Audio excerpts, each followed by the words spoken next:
we start recording or capturing or doing anything, my first instinct is you should just cough directly into the microphone now. That's just how it works, Kristen. All right. We were on ultra low latency, so it already started. So the stream is probably like 2 seconds behind. So there you go. Let me know. I'm trying to find a good. Let me know what it sounds like. Picture. Yeah, this works. No, GIF limit is 15 megabytes. Why do you have a giant GIF? It's of a man in a penguin costume eating candy. Oh, but why? I'll just use the funny one. Because it's a thing from Giant Bomb. Don't do GIFs yet before we've even started. I'm just posting it with the announcement tweet. Okay. Makes sense. I don't want my mouse in the middle of the screen the entire time. I gotta be careful of that. I'm gonna talk again, see how I sound. Yeah, give me what it sounds like. Our levels are about even. All right, works for me. So hopefully you don't end up way lower like you were the one time. Wouldn't that be great? All right, time to do some tip tapping.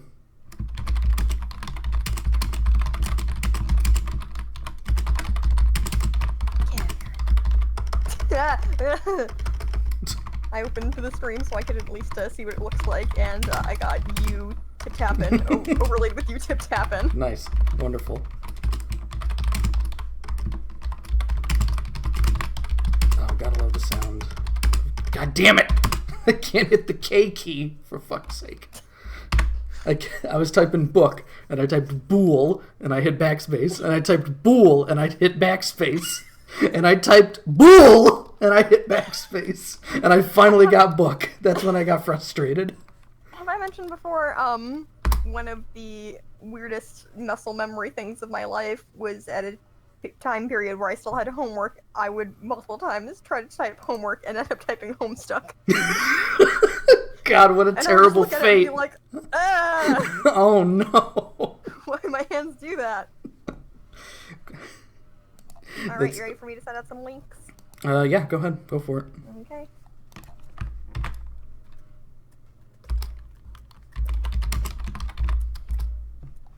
I'm doing the same.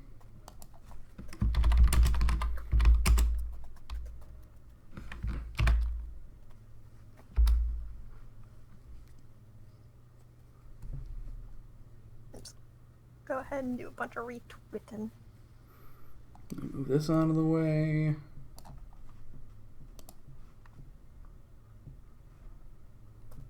Minimize that. Alright, I got everything I need, I think.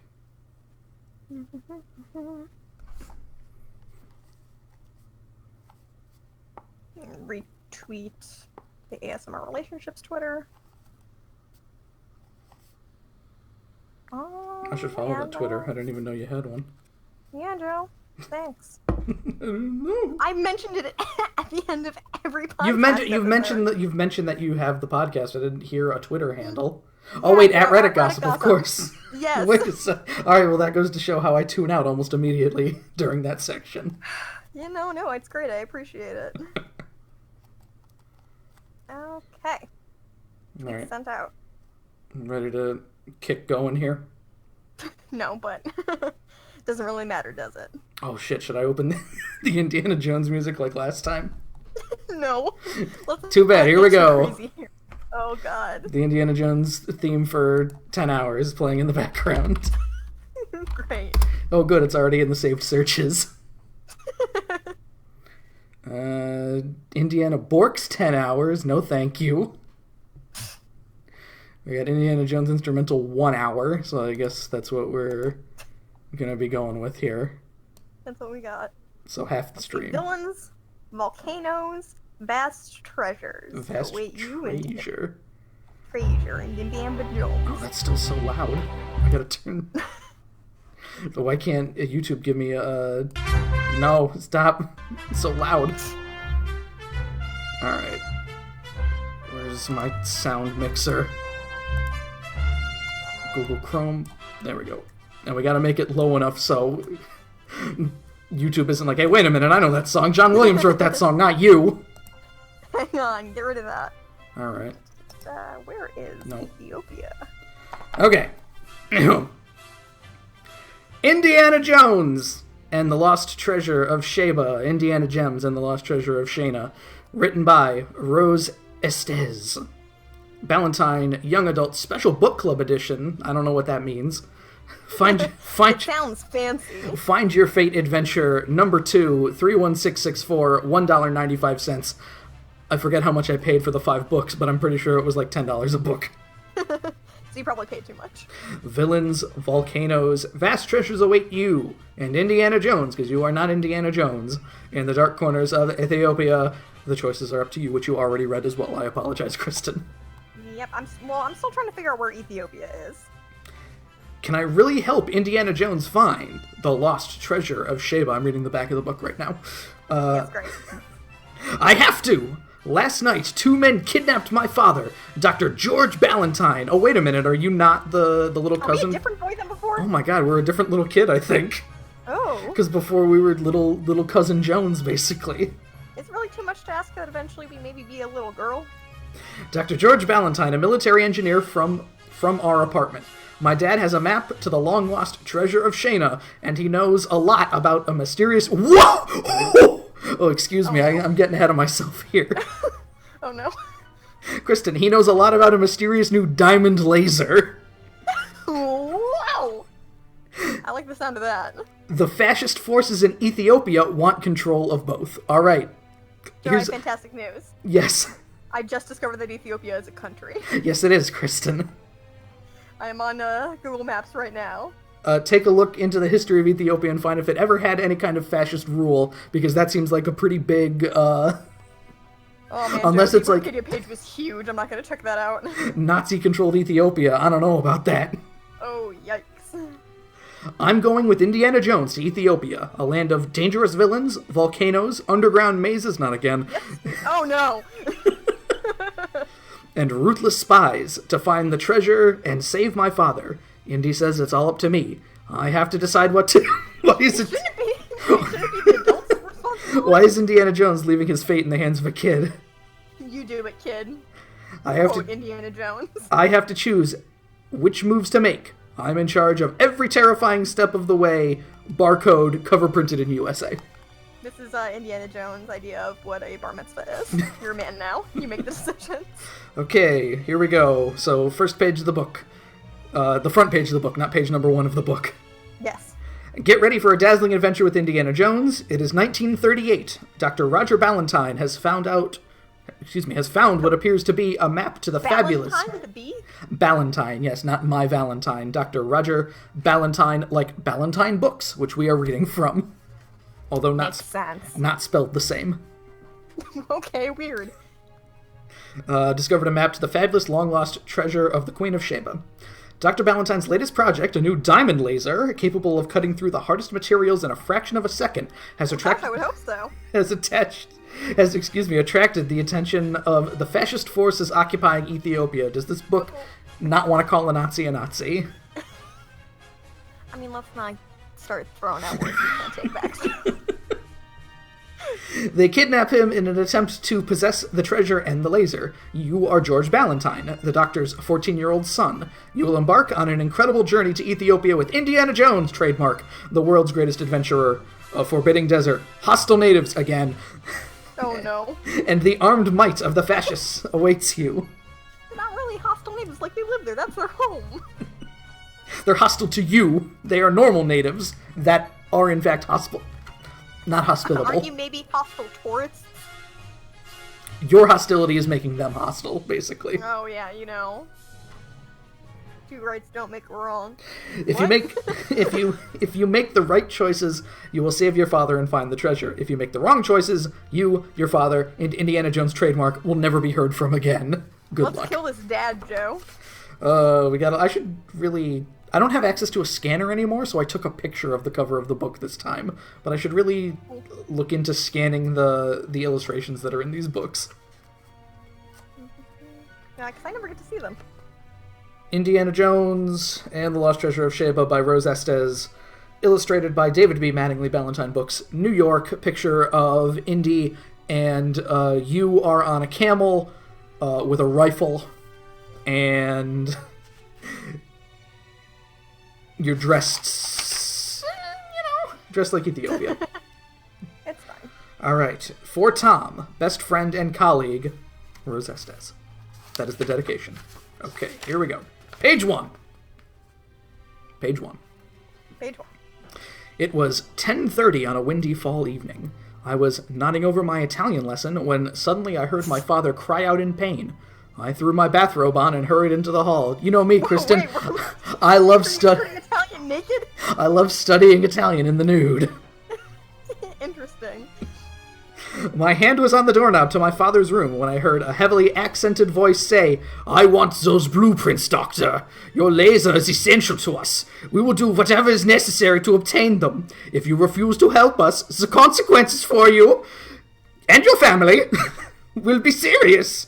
Melka, fetch the boy!" I'm sorry, if should I have used an Ethiopian accent there, Kristen? No. I think that's fine what you're doing. I snatched my hand back and ducked into the hall closet just as the door opened. A tall, slender man with blue tattoos on his face entered. Slender Man's there. Oh no, blue tattoos on his face. Oh jeez.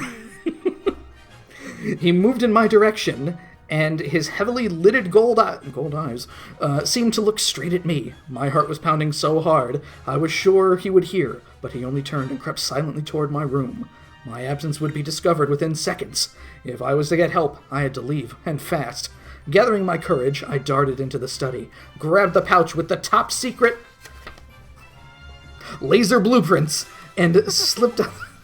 Sorry, did I have a nice page turning sound there? Oh yeah. And slipped out the front door. Behind me, there was an angry yell. I ran for the elevator, dashed in, and punched the lobby button. The apartment door flew open and the man with the tattooed face rushed into the hall. For one long second, we stared at each other, and then the elevator doors slid shut. I rushed out of the elevator the second the doors opened and crashed into a man who stood in my path. "Why don't you look where you're going?" he growled. His darkly tanned face looked oddly familiar. After a hasty apology, I asked, "Aren't you an archaeologist? Isn't your name like Missouri or Mississippi or something like that?" Indiana Jones, I think. The man examined me with bright blue eyes. "Close, kid. The name's Indiana Jones, but I don't know you." "George Ballantyne," I said. "Dr. Roger Ballantyne is my father, and he's in danger." Then I tried. Just broke into my house. Then I tried to explain what was happening upstairs. "Doesn't sound good," growled Jones. "I'll go upstairs. You find a cop, because I am not a policeman." Nope. And I should But not be will doing. go check out the situation. And I should not be doing police duties. No, I'm just going to see if he can open some drawers and lift some money out of your dad's study first. "But Mr. Jones, they're dangerous." "Don't worry about me, kid. I'll be just fine." And he strode into the elevator. He just swaggered right in there. Let me at him! I was gonna say this when you left. This really does kind of seem, to me at least, like a take the fucking stairs situation. But whatever. Clutching the pouch tightly, I hurried out into the street. It took me several minutes to find a policeman and even longer to persuade him to follow me. As the elevator doors opened on our floor, for fuck's sake, what the fuck? When is there a decision to be made? This We is got some setup to go through, okay? My fears were realized. The door to our apartment stood wide open. I ran through the apartment calling my father's name. There was no answer except a low moan of pain. You calling your dad by name? George! Roger! You know? Roger! Roger! Dr. Ballantyne, it's your son! It's me, your son, George Ballantyne. And there, sprawled on the floor, was Indiana Jones. Later, after the police had He's finished drunk. filing out their forms, Jones and I sat in the dining room table. "I told you they were dangerous," I said. "Okay, kid, so I made a little mistake," said Jones as he helped himself to my father's scotch. He's not dead yet, dude. "I need a fucking drink." This is a great way to do this. If I had waited for the cops, they would have gotten away. This way, I get a good look at They them. did get away. This way, I got a good look at them. And they didn't get the blueprints or the map. "Map? You know about the map?" "Sure. Why do you think I was here?" Jones pulled an oilskin I was here to steal the map myself. Yeah, duh. Jones pulled an oilskin pouch out of his stained leather jacket. Then, scraping everything off the table, he opened the map and spread it wide. Ethiopia, the kingdom of Sheba, he said, stabbing its yellowed surface with a tanned finger. Oh, I thought it was like stab with a knife. Like he slammed the knife through the map. Do you think his leather jacket is stained with, like, ragu? All those Italian lessons in the nude wearing only a leather jacket. That's how you do it. You know about your father's interest in archaeology. Well, he found this map a year ago, and I've been studying it. It's authentic, all right. Unfortunately, your father lives in his own little dream world, like most scientists. Wow, cool. Wow. You're a scientist famous for living in a dream world. Yeah, absolutely. You know, every single time I've had to explain logic and reason to a scientist, I tell you what. They're like, get the fuck out of here, I'm gonna make a bomb! Okay, jeez. I could hardly believe it when I read this month's scientific journal. Do you realize he wrote about his work on the new diamond laser and the treasure of Sheba in the same article? That's like putting an ad in the Sunday paper saying, come kidnap me! Doesn't he have any idea what's happening in the world? Ethiopia's been overrun by fascists, and they're desperate for anything that will help their effort, like your father's laser! Loving this nondescript laser. And if they can find the treasure of Sheba, that's so much better! They'll have the diamonds and the need for the laser! Oh, excuse me. They'll have all the diamonds they need for the laser, and they'll fill their war chests too. Why are we just... I cannot wait, Joe. I got a prediction. Yes. Any diamonds we hear descriptions of are going to be already cut diamonds. Yes. They are not... Not chunks of gemstone. No, they're going to be piles of already cut diamonds, yes. Ready to plop right in a ring. Why are we just sitting here, I cried. We've got to go after them. Jones sighed. It isn't that simple, kid. Things are very dicey over there. You can't just waltz in and say, please give back my father, and forget you ever heard of the treasure of Sheba. But what are we going to do? We? We aren't going to do anything! You're staying here, and I'm going to Ethiopia! Have we considered talking to, like, the U.S. government? You're not going without... my dad? You're not going without me. Don't be stupid, Jones said. What would I do with a kid? It'd be nothing but trouble. I tried to speak calmly. Mr. Jones, do you speak Italian? Well, no, but I speak Pidgin African. I speak Italian, Mr. Jones. My father and I have studied it for the last year. I've also studied Ethiopia. And, I said quietly, the man who has been kidnapped is my father. But you're just a kid! I'm not a kid!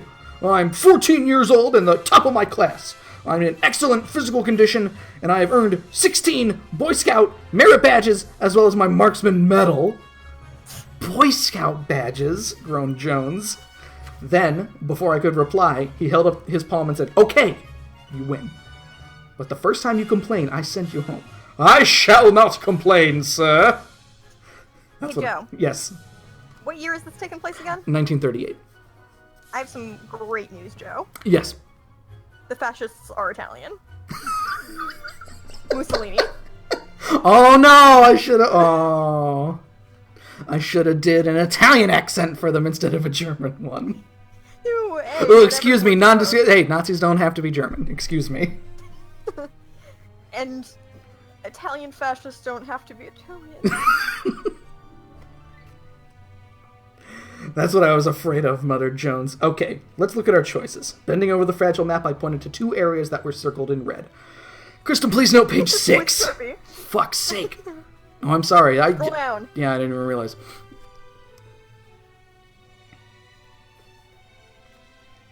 Page 6.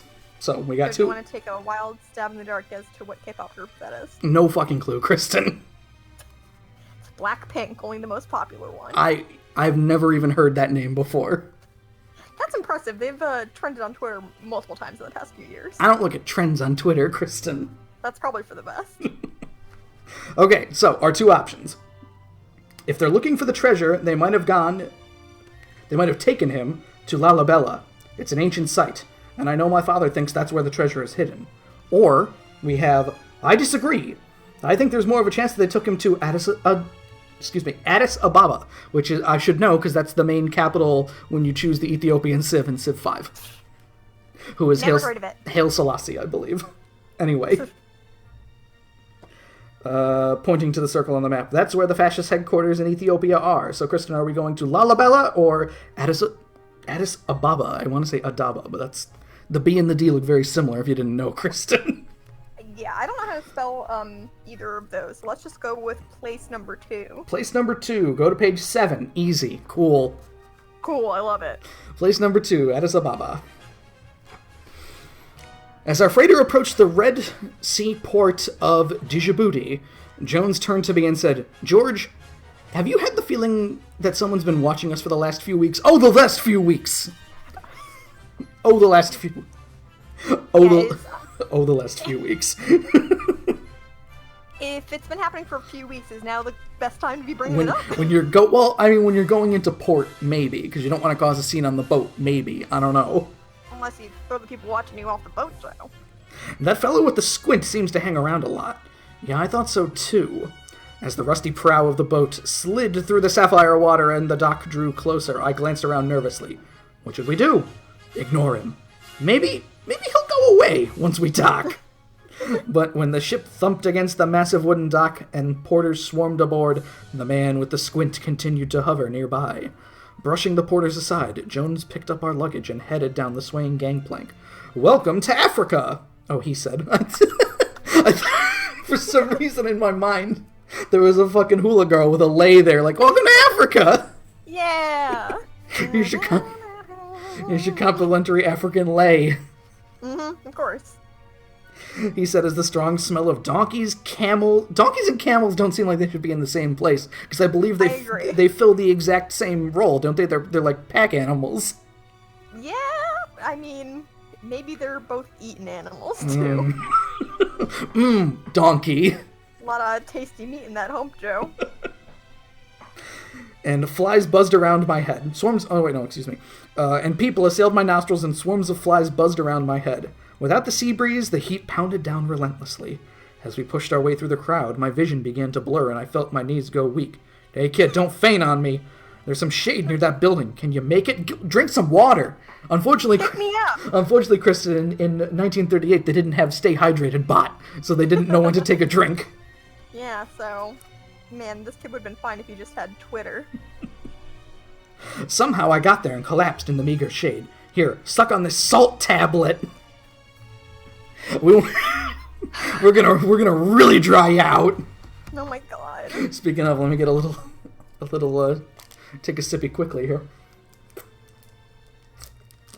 I think that this little nerd kid is maybe a liability.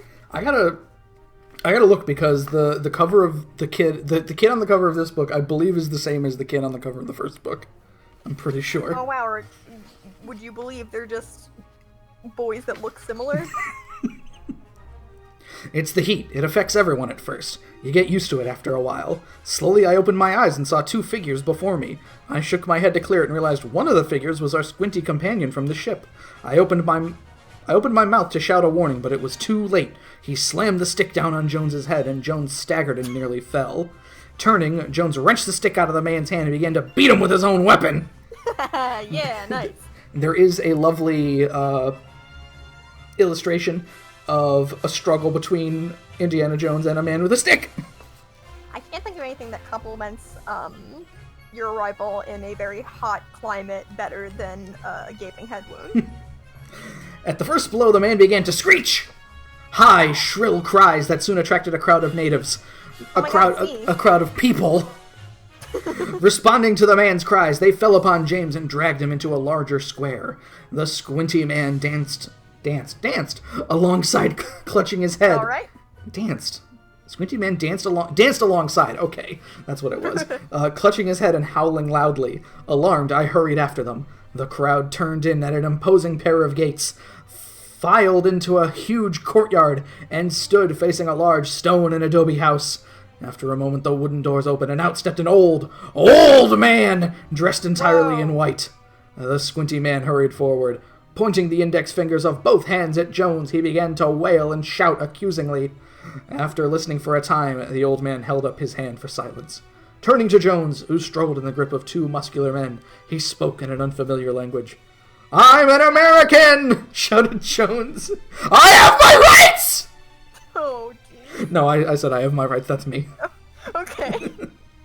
Call off your goons. Ah! I speak American, said the old man. Oh, thank God. Unfortunately, my deputies cannot release you. You have been charged with a serious crime, striking a citizen without cause. Our country is ruled by stern laws. Should you be found guilty, your hand will be struck off by the sword. I mean, he hit me first.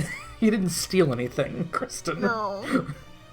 Whatever. I'm still waiting for it to be like, oh, by the way, we're cannibals. What if I'm judged innocent? Then you will be released. And where does this all happen? Asked Jones. I don't see any halls of justice. I don't see... Right here, right now, baby. The Fortress of Solitude. Our ways are different, sir.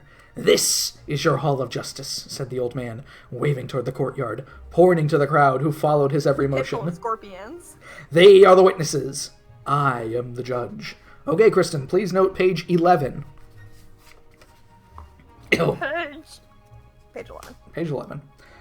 Alright, we got 2 options. I don't like this setup, kid, Jones said out of the corner of his mouth. When I give the signal, run! So are we going to run?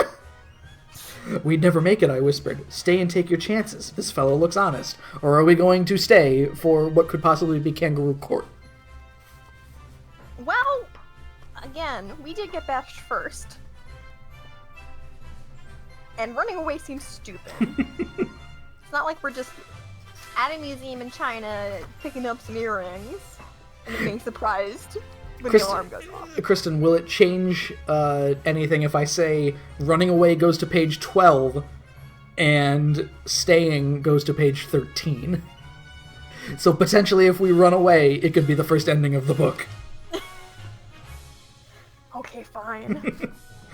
Run away! Oh, look at that. Run, kid! Bellowed Jones. Then he shed the 2 guards who held him, grabbed my arm as we fled as though the very devil were chasing us. Up and down narrow streets we ran, with the crowd howling in pursuit. No matter which way we dodged, they were always there, drawing closer. More and more people joined them at every turn until it seemed like the entire town was on our heels. See, this was a great idea. I tried to keep up, but soon my vision began to blur and my legs went rubbery. Don't do this to me, kid! Cried Jones, but I couldn't help it. Pick me up! Oops. You go on without me.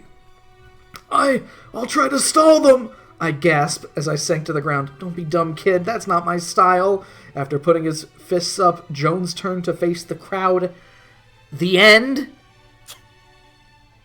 We don't even get like a Indiana and then they tore Indiana limb from limb. Indiana Jones gets beaten to death? Alright, well, let's go right over to page 13 then. Ew. Why are you suddenly outside of the margin here? I don't know. There we go.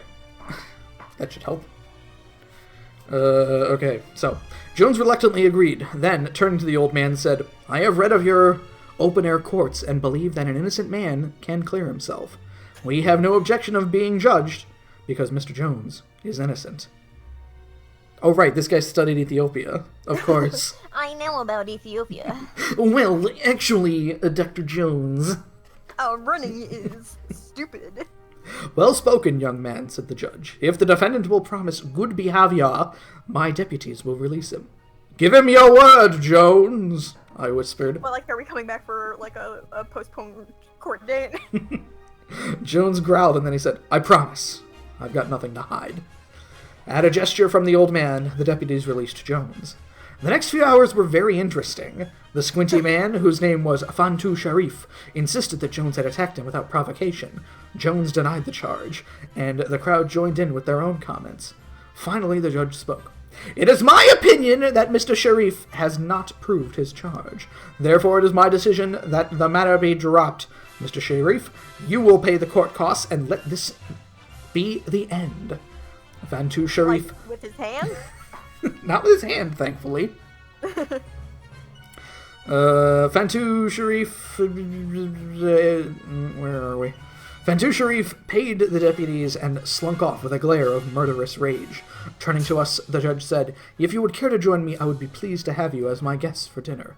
It has been a long time since I have had the chance to speak American." Jones shook his hand warmly and said, "We'll be there." The judge, How do you think your dad's doing? whose name was Ras Kabada, not to be confused with new Star Wars character Maz Kanata, greeted us... Never heard of him. Her, thank you. Never heard of her. Greeted us later that night and welcomed us to his home. He clapped his hands, and a line of women filled the... a line of women... Oh no, I'm sorry, he wasn't offering us harlots. These are just women setting the table. I mean, that's their other job, so... "Sit down, please," urged our host, and folding our legs beneath us, we seated ourselves on the Persian carpets that covered the floor. "Eat!" said the Raz, dipping his hand into a steaming basket. Many baskets passed through the room that night, and long before the dinner ended, I was struggling to stay awake. Ooh, all that tryptophan, Kristen. I just imagined him lowering his hand into, like, a steaming hot pot of soup. Like, okay, we use our hands here. Italian wedding soup, my favorite. I just want to grab the meatballs. Let's go. Finally, the meal ended with sweet seed cakes and syrupy wine, and Raz Kabara asked what had brought us to this country. "Call it a whim," said Jones. "This is a dangerous time and place for whims," said the Raz. "Our country is no longer our own. These Italians have gained control of it." It says fascists. I'm saying Italians. These damn Italians have gained control of it with their fucking gold chains and their windbreakers. Yes, keep going. A state of war exists. The wise man does not place himself... Wouldn't fascist Italy be kind of funny if it was like New Jersey? if everybody was NYC Guido voice. Yeah! History can be fun. The wise man does not place himself in such danger for a whim. "I'm also stubborn," said Jones, drawing on a thin black cigar, excuse me. I was like, oh, is he drawing a mustache on his own? I saw cigar, and I was like, oh yeah, cigars are big. Oh no, thin cigar. A cigarillo, then, I guess. Cigarette. "What are your plans, if I may ask?" "We're going to Addis Ababa, Not. but I haven't decided how. We'll either buy some camels and strike off across the desert, or we'll take the morning train. Whichever way you go, beware," warned Raz Kabata. They talked for hours, and before long, I fell asleep. Like, he doesn't have any specific advice. Just, Watch out. do what you want. Eh. Much later, Jones helped me to my feet, and we paid our final respects. Then we stepped out into the street. High above us, unfamiliar stars glittered in the black velvet sky. No, probably not unfamiliar. Well, kid, how should we get to Addis Ababa? Do you want camels or train, Krista? Please note page 15, by the way. Page 15. Train, please. So, Kristen, I'm sorry, are you saying that we're taking a train and we're going to Addis Ababa? Taking a train and we're traveling far? Taking a train, if you are there when I arrive, my heart will come alive? Are you done? 16. Page 16. I'm looking for a train emoji. I think there must be a train emoji. There we go. There must at least be a bullet train emoji. Choo-choo. It was early the next morning when Jones and I boarded the ancient train. Oh my god, Kristen. A fucking Aztec train. Stone. There are a lot of fascist soldiers, I whispered. Are we in any danger? Not really, Jones answered quietly. Just avoid confrontations and we'll be okay. Finally, the train began to move. Why are we going so slowly? I asked. This train, he only goes 14 miles in 1 hour, said a man behind me. He cannot go faster. That is why it takes 3 days to get to Addis Ababa. 3 days? It's only 500 miles away. But the train, he stops every night. For peoples, and to cook foods, and for bandits. Bandits? Exclaimed Jones. Oh yes, shiftas. Terrible bandits. If the train, he goes at night, bandits can take a piece of the track, and then the train, he falls off, and the bandits kill us, and steal all of our money. Can't they just take a part of the track On? Whatever. Carry track on the train. It's fine. At that moment, two tall, dark-skinned men dressed in tribal robes approached. "Our seats," said one, prodding Jones with the butt of his spear. "You leave." I thought Jones would refuse, but the caution prevailed. "Don't mind if I do," he said.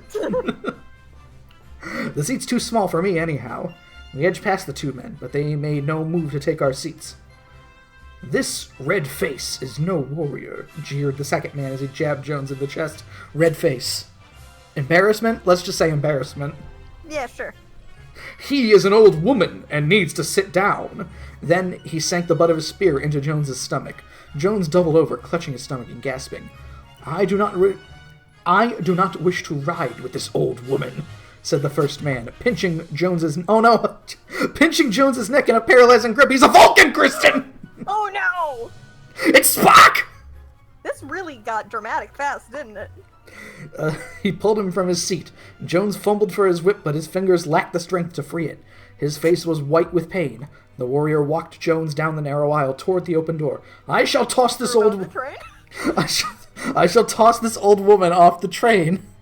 Kristen, little did we know Ethiopia big fans of Throw Mama from the Train in 1938. Obviously. They're just all it's a reenactment they all do. This guy clearly playing the role of Billy Crystal to the other guy's Danny DeVito. Mm-hmm. He's just getting really method with it. With Indiana Jones as the lady from the Goonies. There we go. Trying not to panic, I looked around for help, but the other soldiers, who seemed amused... But other than the soldiers who seemed amused, everyone avoided my eyes. I knew I had to do something fast. I could... Kristen, please note page 17. Page 17? Fling myself on the warriors and try to free Jones, or speak to the soldiers in their own language and try to persuade them to help. Well, that first one sounds like a very bad idea. So, let's try some Italiano. Hey, paisanos! It's the Super Mario Brothers Super Show! He just walks over and says, "We're the Mario Brothers, and plumbing's our game. We're not like the others who get all the fame. If your sink is in trouble, you can call us on the double. We're faster than the others. You'll be hooked on the brothers." Said hooked on the brothers. Anyway, page 26. "Please help my friend, or he will surely be killed," I cried in Italian. "Why should we help?"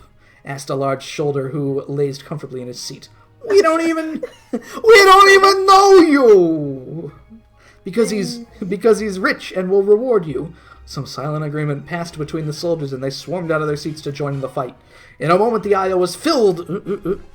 Hey, thanks, Captain Lou. You're welcome. In a moment, the aisle was filled with surging bodies. Then there was a roar of victory, and the two natives were gone. Whooping victoriously... Wait, where'd they go? They sunk into the floor like a shadow. We'll be back. Whooping victoriously, Jones and several soldiers swaggered down the aisle. "Where are they?" I asked worriedly. "We persuaded them that walking was healthier," asked one of the soldiers. "Oh, cool. Throw guys from the train." Yep. "I don't know what you said, kid," gasped Jones, "but it sure worked. I said you would reward them." "Ah! Ha ha! Huh, He rummaged in his duffel bag and pulled out a bottle of whiskey. "I was saving it for an emergency. I think that this qualifies." Jones might be an alcoholic. The rest of the trip was spent in song and companionship. Kristen, we're getting a little buddy-buddy with these Italian fascists. We really are. After bidding the soldiers a warm farewell at Addis Ababa, we entered a market outside the walls. Then we purchased a pair of camels and dressed ourselves in native robes. Turn to page 44. 44. I mean, if you're getting them in the country that you're visiting, you're just wearing some climate-appropriate clothing. There you go. It's not like Jem, who in the middle of California was wearing Aztec shit or whatever. Rock and roll Navajo outfit. Well, Kristen, I mean, if they purchased them in rock and roll Navajo land, does that count? No, Synergy made them for them. They're out supporting... True, you're right. You are correct. Navajo textile businesses. Thank you. So yes, Jem, That's the difference, Joe. Very problematic, Jem. Give your money to the people. for fuck's sake. And All don't wear that money goes straight to Jem. and don't wear a giant fucking headdress like an asshole. She can't help herself. I've never ridden a camel before, I said nervously as the shaggy, bad-smelling beast stared down at me in contempt.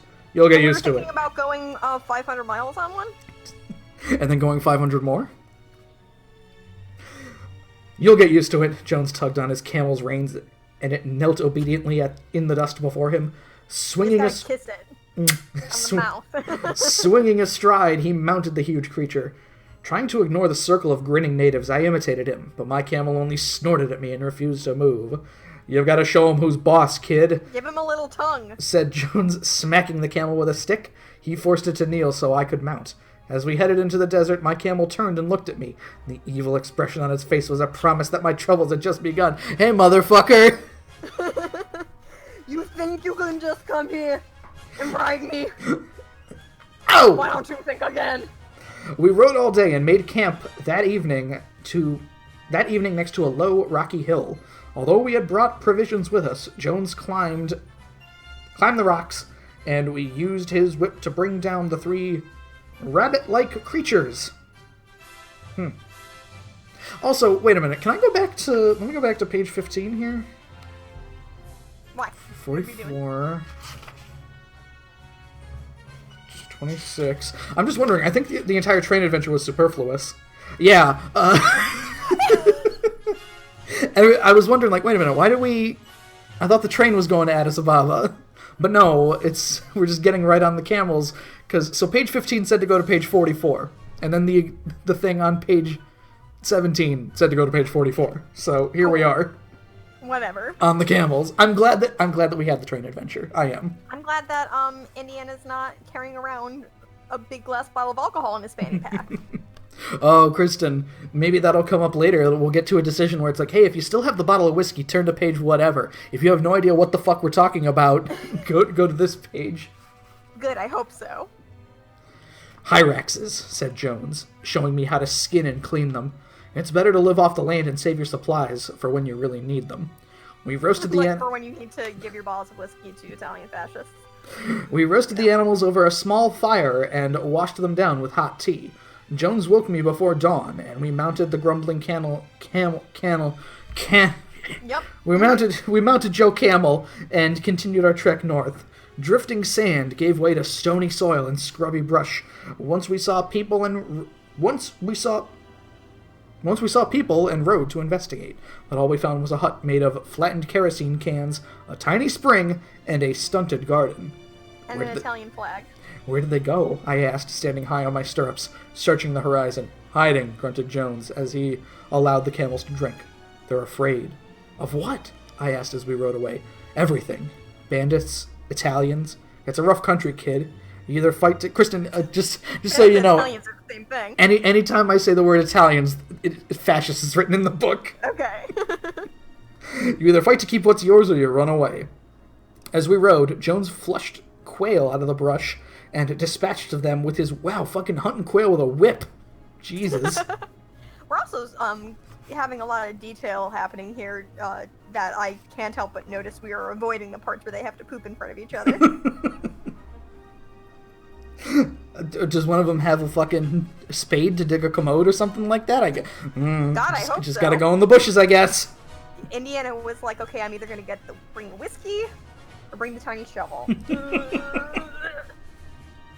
I knew I should have bought a fold-out shovel, goddammit. Let me get the whiskey. It's fine. Let's see. Once, when I dismounted to pick up a bird, my camel snaked its head forward a bit on me. Snaked its head forward and bit me on the shoulder. Just being friendly. Only the heavy folds of my native robes protected me from a painful bite. Furious, I turned and struck it on its nose, punched a camel in the nose. Don't camels have flat teeth? I'm sure that's not nice. It's not great. How bad could it have possibly been? It's not a tiger. Bellowing angrily, it glared at me. Brandishing my stick, I glared back. That's the way to do it, kid, chuckled Jones. You'll be a camel driver. Yeah, kick that camel's ass. Yeah!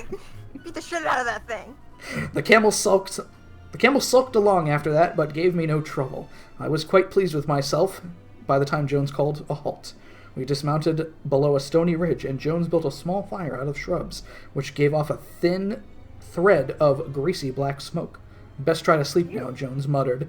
Yeah, greasy smoke. As he pulled up his robes around him and curled up into a ball. We'll travel later when it cools off. I was almost asleep when my camel brayed loudly. I was annoyed, then startled when I felt the thunder of hoofbeats through the dirt beneath my head. Get up, kid! Shouted as he reached for his whip. We got company! I thought it was the camel. Camels! I thought it was the camel trying to stampede him or something. I think that's what he thought too. Like, oh fuck, he's getting revenge. Oh no! Ooh, gotta get another drink. I'm trying so hard not to sniffle directly into my microphone. I scrambled to my feet as 8 riders, armed with swords, spears, and rifles, raced over the ridge. Screaming fiercely, they slid their horses down the slope and circled us at a gallop. Who are they? What do they want? I cried as I clutched at Jones's arm. Shiftas. Desert bandits, Jones said grimly as he shook me away and uncoiled his whip. And they want whatever we've got. But we'll die without supplies. Maybe, said Jones, keeping an eye on the circling riders. But what do we do? Kristen, please note page 46. Page 46.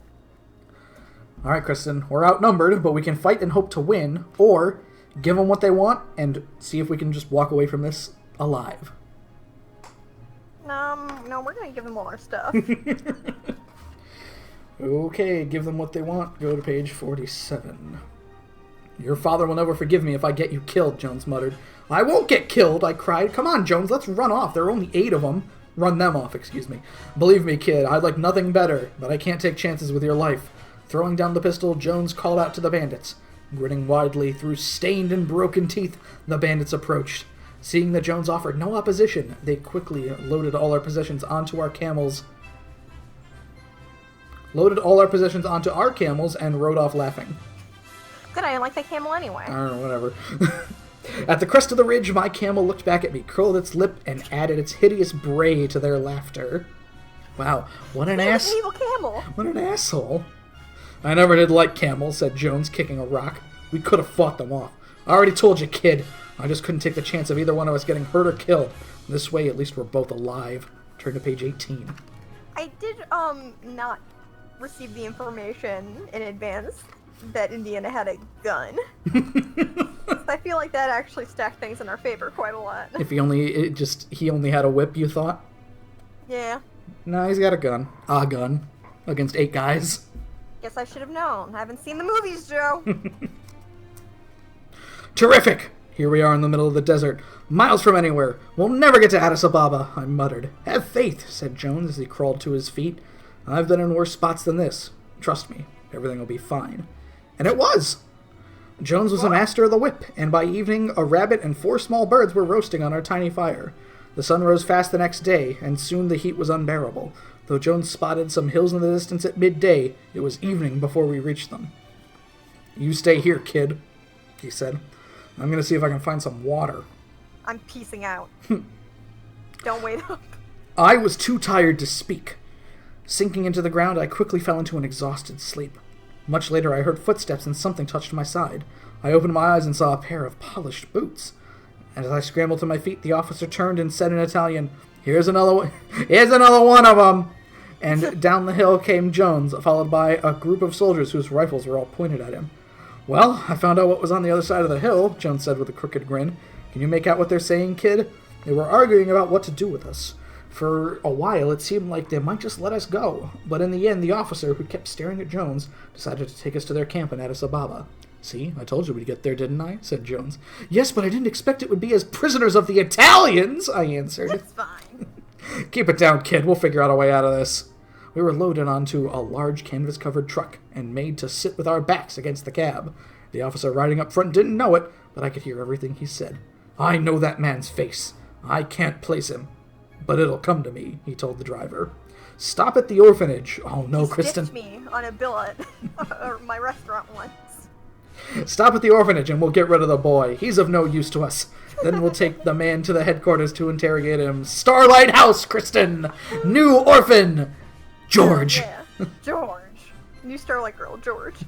When I told Jones, he tilted his hat over his eyes, smiled, and said, "Relax, kid. You worry too much." And then he went to sleep! Good night. 2 days later, we reached Addis. How long did we ride the fucking train?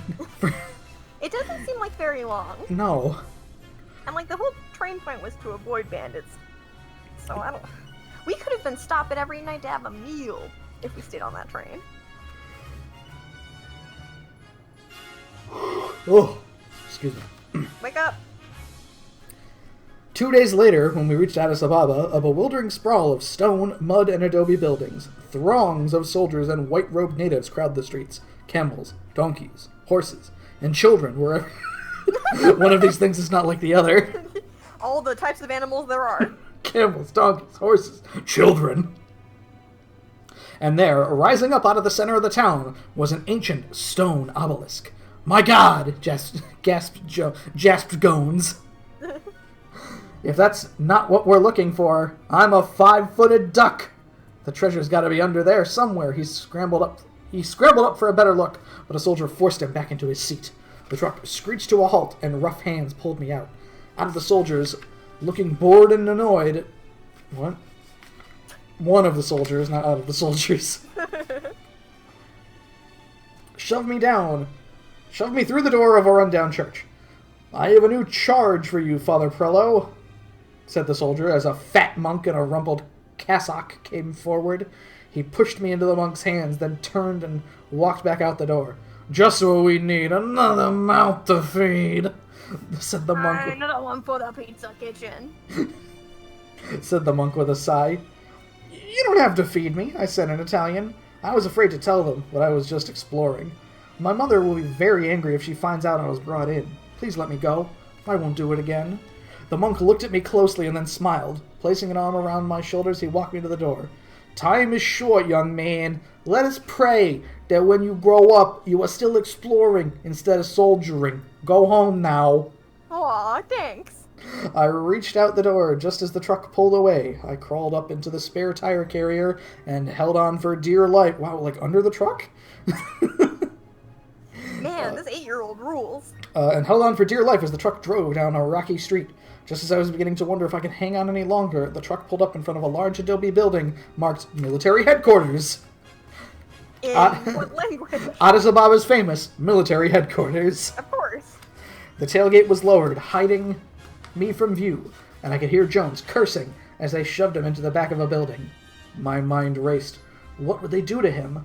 Would the officer remember where he had seen Jones before? Somehow I had to get him out of there. But how? Kristen, please mark page 22. Page 22. If I could create some sort of diversion, I could get him away. Or I could wait for the night and try to free him then. So, are you going now or later? We're going now. Make some noise. Oh, baby. 27. Watching the soldiers as they walked past my hiding place, I realized they had left the truck unguarded. With the motor on, I slipped out from underneath the truck and slid into the driver's seat. I had never really driven before, but I knew I had to try. God, Kristen, can you imagine? With absolutely no driving experience, trying to operate something with a fucking clutch. Jesus Christ.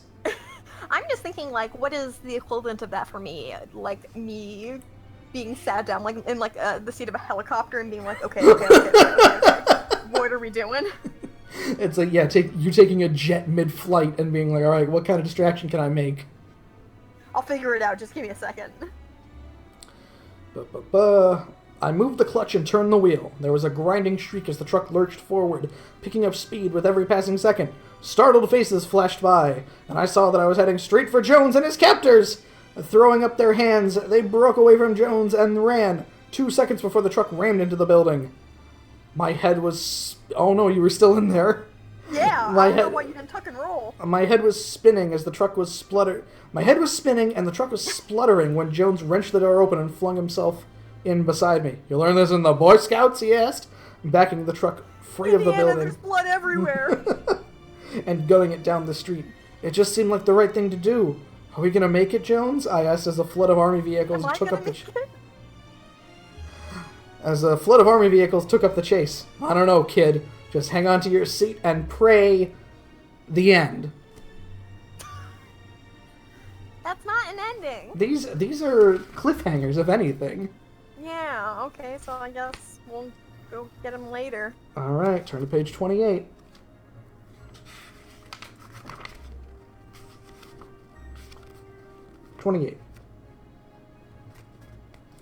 While I was trying to figure out what to do, the truck was driven into a walled compound beyond the building. Seconds later, the driver climbed out and walked away. It wasn't comfortable, but it seemed safe, so I stayed where I was until dark. When night fell, I crawled from the rack, crouched behind the tire, and looked around. The main building was about 20 feet away. Made of adobe, it was windowless and topped by a corrugated iron They really roof. are impressing the Adobe fact. They really are. Made out of mud. We get it. Cool. No, we understand. Corrugated iron roof resting on thick beams. Light shone through the space between the walls and the roof, and as I approached, I could hear the murmur of voices. There was no way I could climb that wall, but parked next to it was another of the large canvas-covered trucks. Keeping to the shadows, I crept over it and climbed on top of it. From there, it was easy to pull myself up onto the iron roof. Directly beneath me, several men were speaking in Italian.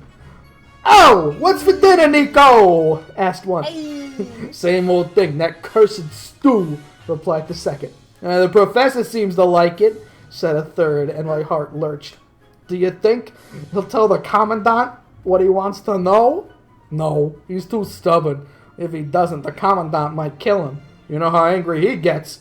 Ow! Oh! I almost lost Standardized Clay. I almost lost my grip, but braced my foot. Oh, God, fucking pages and pages of shit. Jesus Christ. We're hearing a lot about the 8-year-old's adventures. Against a metal rib, just one at a time. With my heart thumping, I crept along the edge of the roof, looking into each room as I passed. I found Jones quickly. He lay crumpled on a narrow wooden bed in a small, empty room, lit by one bare bulb that dangled from the ceiling. "Jones!" I whispered. "Up here!" "You gotta get me out of here, kid," Jones said when he saw me. I met that officer at a top-secret meeting in London a couple of years ago. He hasn't remembered me yet, but when he does, he'll realize I'm not here on holiday. Your dad's a few doors down. If I can get out, maybe we can spring him." "Tell me what to do," I said. Jones looked around at the empty room. "There's not a lot to work with," he muttered. Then, staring up at the ceiling, he said, "I got it. Look, kid, see that electrical cord? The one that goes to the light bulb?" "Sure," I said, looking at the thin wire that's... You can hang me with it. I give up. But what good will that do? See, if you can reach it, then break it. Drop it down to me. But Jones, you'll get electrocuted. I'll get killed if I stay here. Just do it." Holding onto the edge of the roof, I reached out as far as I could and caught the cord with my fingertips. I pulled it to me, wrapped it around my hand, and yanked hard. Nothing happened. I tightened my grip and pulled as hard as I could. There was a popping noise and the lights went out. "Good boy," whispered... "Who's a good boy?" No, stop. "Now drop it down to me." I did as he said, and seconds later, his face appeared under the edge of the roof. I knew I should have gone on a diet, he grunted as he strained and pulled his body through the narrow opening. Fortunately, the metal roof was old and rusty, and Jones was able to force his way through. Beneath us, the men shouted and cursed in the darkness. "Hurry," Jones said, running along the edge of the roof. "We've got to get your father out before the lights come back on." I moved as quickly as I could. Did you get rid of all of the lights? Apparently it turned all the lights off, yeah. Okay. Um... I'm still waiting for a volcano to show up. "Never tried to do this in the dark," mumbled Jones as he fumbled under the dashboard. But seconds later, we dropped onto the roof of a truck. Okay, that's what I missed. Okay. The vehicle rumbled to life and Jones swung it around and pointed it at the building. "Seems to me your dad should be on right about there," he said as he gunned the motor. "Get down on the floor, kid. It's Humpty Dumpty time." Smash that like button. And by like button, I mean wall. He let out the clutch. As he let out the clutch, the huge truck thundered straight towards the wall. But Jones yelled in disbelief, "What if my father is next to the wall?" "Pray, kid, pray," said Jones, and then we hit it. Huge chunks of adobe wall and sheets of... What kind of wall? Adobe, as it happens. Wow. And metal roofing crashed down onto the hood of the truck. Jones turned on the headlights.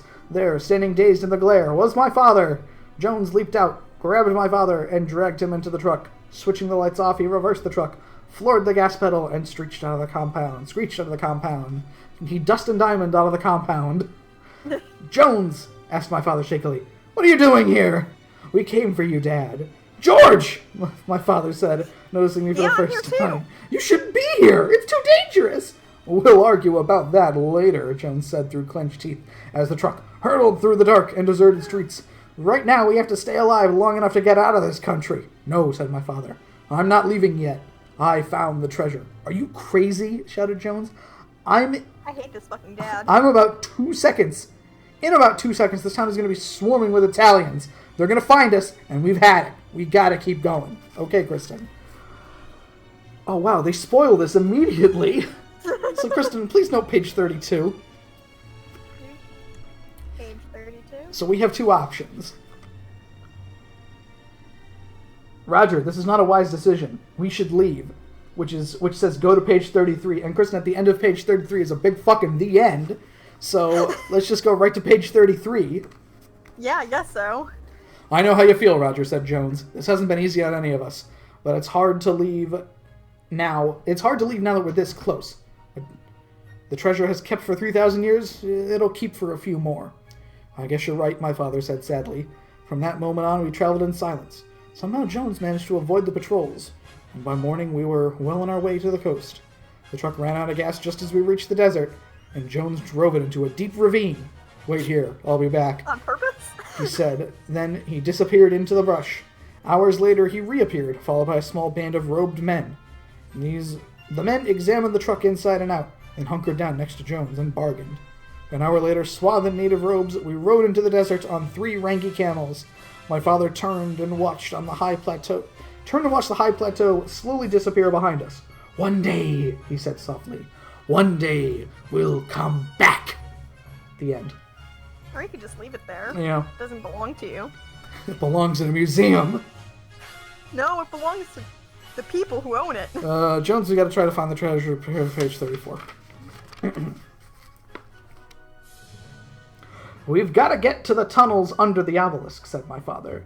Addis Ababa is going to be sealed off in minutes.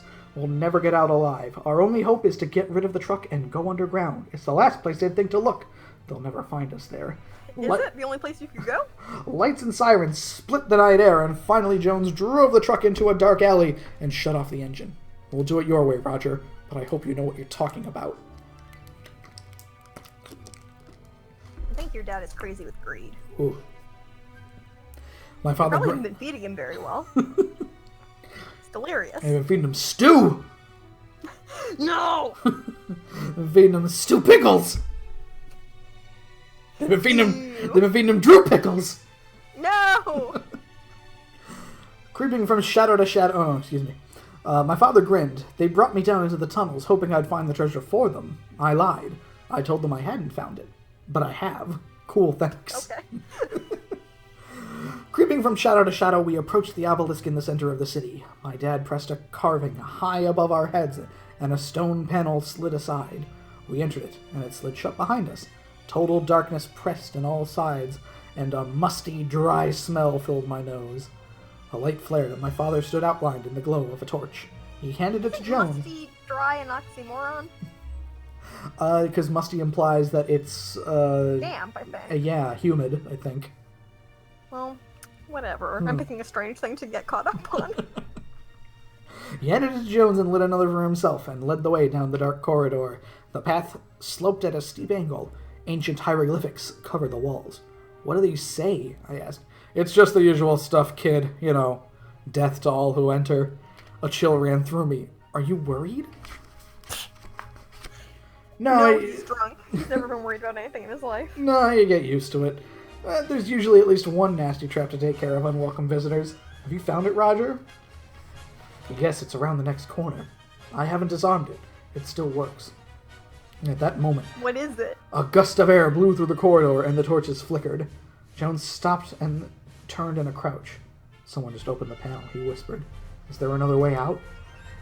The only other path is one I haven't explored yet. I'm not sure it's safe. There's a lot of stones loose in the ceiling. Why isn't anything ever simple? Groaned Jones. Well, I guess these are our choices. Kristen, we can take the known route, spring the trap on whoever is following us, and grab the treasure and run.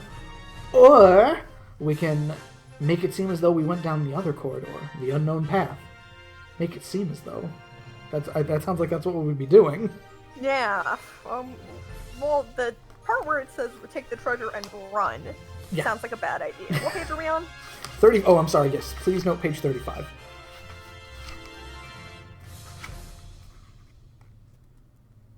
Let's do the second thing. All right, page 41. Hurry, Jones! I can hear them coming. We've got to bait the trap," said Jones. He took off his hat and tossed it over the spot my father pointed to. No! They'll trigger the trap, and if they try to they'll trigger the trap if they try to pick it up, my father said grimly, and we'll be free of them. Then, turning off to our left, we headed down a second, much more narrow. How about narrower does not seem like a word. Also, I thought the plan was pretend we were going this way. I think we still have to go down it a little bit to pretend we're going that way. I don't know. Okay. This sure sounds like we're doing that first thing. Roger, I don't like the looks of that ceiling, whispered Jones, looking up. Immense boulders and large stones hung over us, and even as I watched, they moved. Dirt and stones began to shower down on our heads. Oh, immediately, just like that. Dirt and stones began to shower on our heads. "Let's get out of here," Jones whispered. The three of us raced down the corridor. We had scarcely gone 20 yards when terrified screams ripped through the air, followed by a low rumbling and a great thump. There was a burst of air, and both of the torches blew out. Then the earth heaved beneath our feet, and the ceiling groaned and gave way, and the air turned thick with dust. Stones pelted us from above. I dropped to the ground, holding my hands over my head. At last it stopped. I heard Jones and my father calling my name. "I'm here," I said, and a torch flared. I was buried up to my waist in dirt and stones. Behind me, the back way we had come, the passage was blocked with stones and rubble. "We'll never be able to get back out that way," Jones said through a mask of grime. Okay. I gotta restart the music. I couldn't hear it this entire time, so... That's fine. So there we go. That's hour 1. There we go. That'll be our good timer, because we're not gonna... If this book takes more than 2 hours to explore... We're not doing it. We're not gonna explore every option, yeah. Last time took too long. "But that means that the fascists can't get to us either," I said. "I just hope this passage leads somewhere," my father commented. We followed the passage for what seemed like hours. Yeah, I do too, because otherwise you'll run out of air. And it led us ever downward. As our torches began to flicker, we heard a low, deep, roaring noise. Hurrying around a last corner, we found a vast underground river spread before us. "Jones, look!" cried my father. There, next to the river, was a great boat, covered with gold and silver and precious gems. It sat untouched for a time. "It's a funeral boat," said Jones, running his hands over a terrifying, man-like form with a fox head. Excuse me? Anubis, the god that guards the underworld. So, to Anubis in Ethiopia? Alright, whatever. Okay, yeah, sure. "It's a boat fit for a queen," said my father. "It proves that Sheba's tomb is down here somewhere." "Roger, old boy, how do you feel about a boat ride?" asked Jones. Let's steal this funeral boat. We can load Anubis on board and set sail.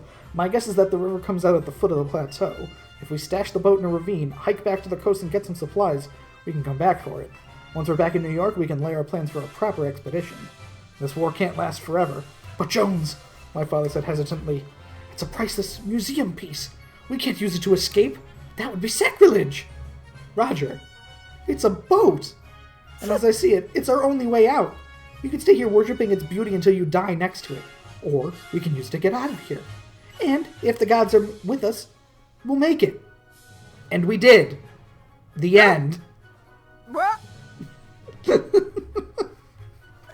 I really feel like So, Kristen, you know the how... amount of thought is not being put into these. You know how a lot of movies in, like, Mystery Science Theater, like monster movies specifically, I've referenced the beginning and the end a few times, but, you know, giant crickets, and then they blow them up, and then the end just flashes on the screen almost immediately after they're blown up. Yeah. This is what this feels like. It really does. There's Okay, there's no denouement, I believe. Denouement? Denouement? Denouement. No, is denouement something different? I don't know. The falling action, basically. Remember when we went over in English class, there's the shit leading to the climax, and then there's stuff after the climax? This book seems... Yes. I mean, maybe that's how you tell it's not a good ending, is because there's no closure. denouement, the final part of a play, movie, or narrative in which the strands of the plot are drawn together and matters are explained or resolved. There we go. No denouement. Denouement. I feel like when I was in school, it was taught to me as being called the denouement. Well, that might be because we went to school in Northeastern Pennsylvania. American education at work. Uh-huh, absolutely. So I guess we're going back to page 35. Yes, we are. So, I'm just taking another drink. Okay, the first thing. I really thought he was going to ask me whether or not it was okay to take the boat. Well, no, Kristen, because that's not the end of the book. So, that's not the proper end of the book, excuse me. Yep, whatever. Okay, turn to page 36. Oh my god, all these fucking pages. I really would much rather a book where I got to, like, where I jumped around, like, every single page. Mm-hmm. That would be nice. And not have to read... I'm sure that's how they're supposed to be set up, but and whatever. not have to read 3 or 4 pages at one time, like I have been through this entire book. That's fine, whatever. Did they know about this trap? Jones asked my father as we crept down the corridor. No, I never let them come this far. I told them it was dangerous, and they weren't anxious to follow. Ah, here it is. Holding his torch high, my father pointed at the ceiling. See those 3 large blocks? Well, the floor under them is pressure sensitive. If you step under the first or third block, down they come. Dad, they're getting closer, I said as I caught wind of the voices behind us. Pick me up and throw me over the plates. We have to let them get close or they won't follow us, said Jones. I'll go first, Roger. Then George. What? What kind of logic is that? Yeah, I think Indiana Jones is like the bodyguard type, so he should be the one to go. Like, the kid should go first. Yeah. Pick him up by the back of his pants. Throw him. Give him an old toss. Fastball special. Alright.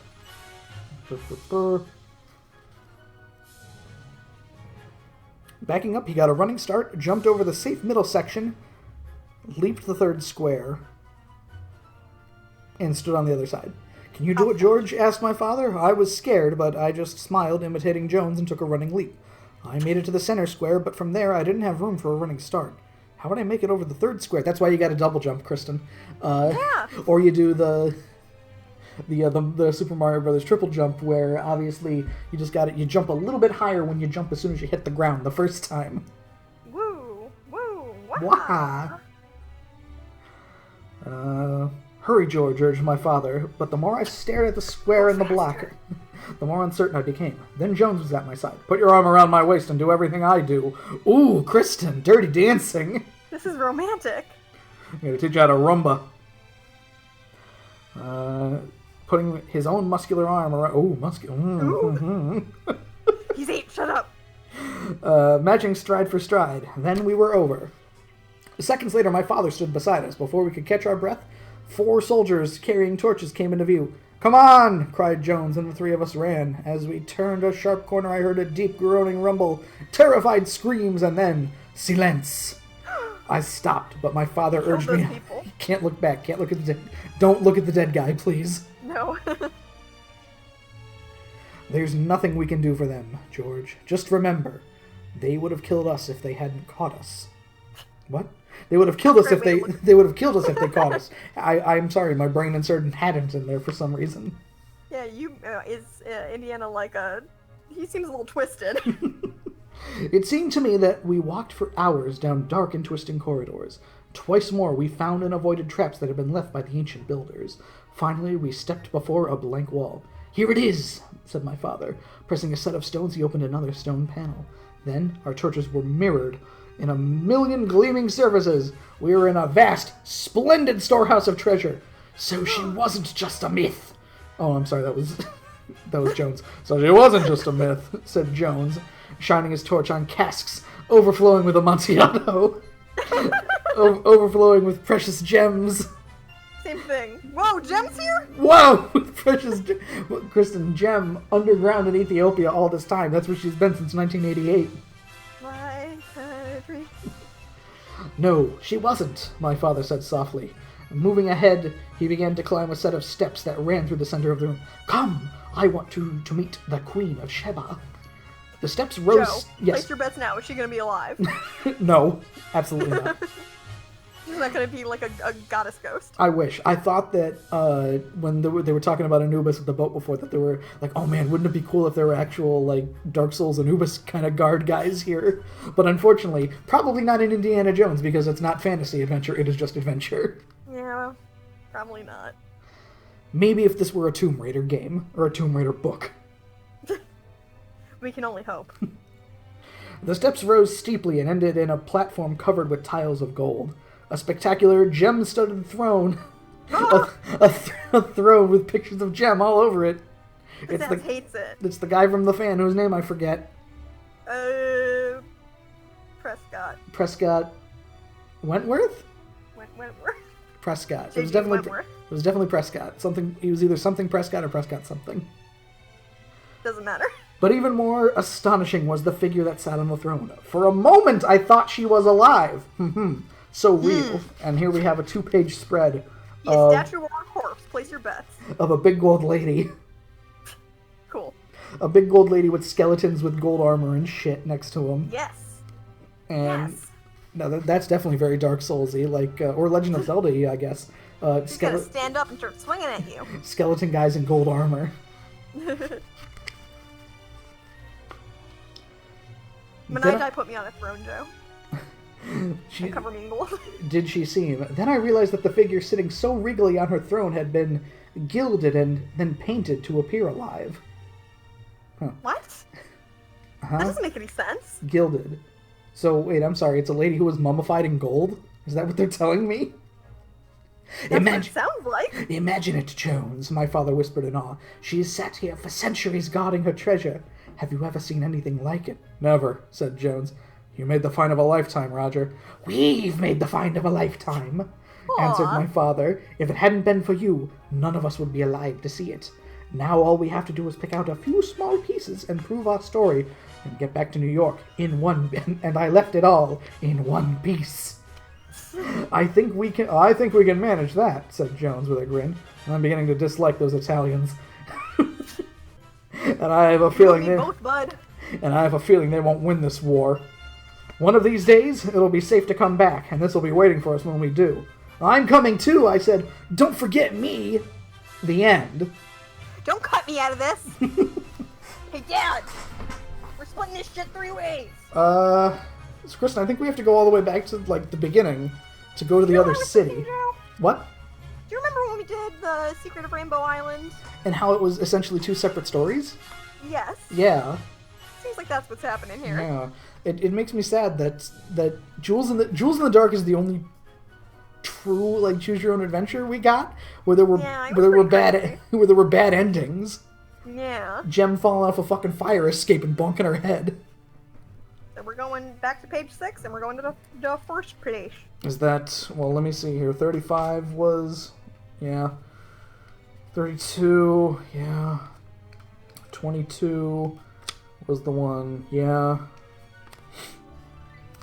46 what was on that one? Do you want to try to fight the bandits? Nope. I do not. I'm done with that camel. I don't want to be his friend anymore. Oh, Kristen, there's so much shit if we're not fighting the bandits, though. I'm looking at the pages. It's not an immediate the end. What? I know, right? Joe, we have less than an hour left. I would like to see the other place. Alright, fine. I'm still banking on a fucking volcano showing up. Please note page 46, just in case. Okay. Also, I'm the one reading the book, so... Yeah. So if you want to check it out, you can do that later. Stop wasting my time. Let me just see so 17... Yeah, fine, let's just go to page 6. 6. We're going to Lalabella, page 71. 71. Oh, pretty Italian. Tell me more about Lalabella, Jones said as our ship neared the Red Sea port of Assam. Leaning on a rail, watching gulls race by, I tried to remember what I had read. I'm sure you know that Ethiopians are Christians, and have been since the 11th century. Well, Lalabella is the religious center of the country. It's all volcanic rock there, and when they built a church, they dug out a big courtyard, leaving a huge square chunk of rock in the middle. Then they carved doors and windows in the rock and hollowed it out. Everything is carved into it. Pews, altars, rooms, statues. There are 10 rock churches in all. Damn, rock and roll church. Whoa, rock and roll church. My father thinks that the area is honeycombed with tunnels. It's a perfect place to hide a treasure. Kristen, is there going to be a treasure in this place too? I figured probably yes. I'm wondering if it's gonna lead us to taking another boat to the Addis Ababa section. It better not. I'm googling images of this church. It is very cool looking. I want to see the rock church. Post a picture of the rock church in the thing, please, I'll if you don't mind. post a picture of the rock church. Yeah, thank you. Ooh, that is very cool. We docked I later. thought it was fake, which is why I googled it. What? I thought it would be fake, which is why I googled it. I mean, when he's throwing out shit like Ethiopians were Christians since the 11th century, I'm assuming that he knows what he's talking about. You would hope so, right? That's the rock church. Oh, let's see. Oh, that's cool. That's neat. Yeah.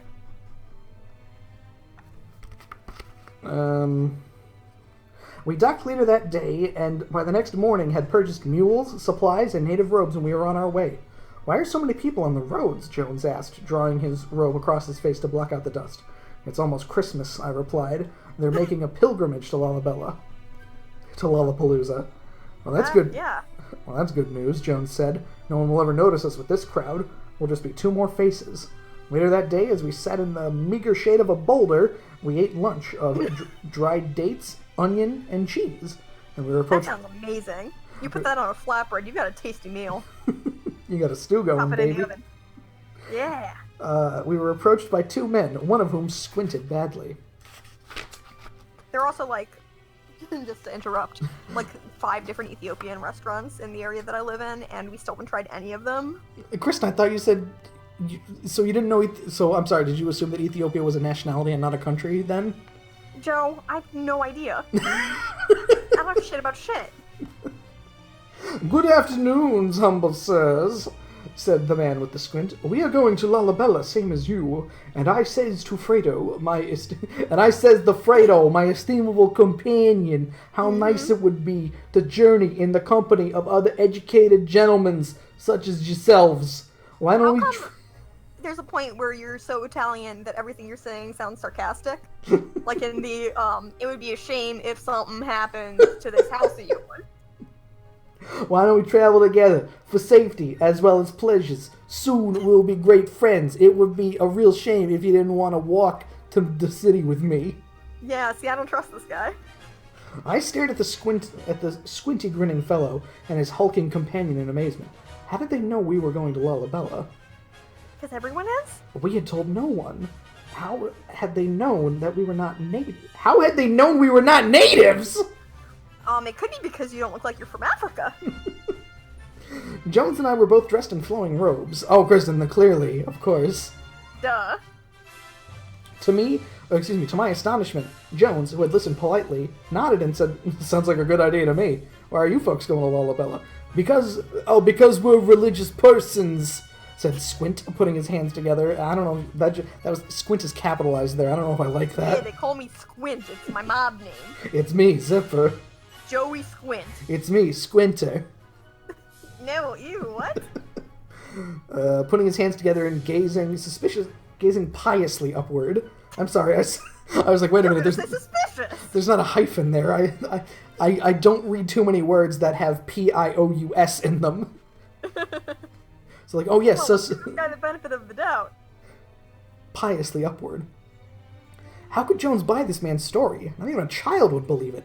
I rose to my feet, intending to speak out, when a swift warning from Jones stopped me. Soon after, our 2 new companions were helping themselves to our food supplies, and Jones motioned me to join him.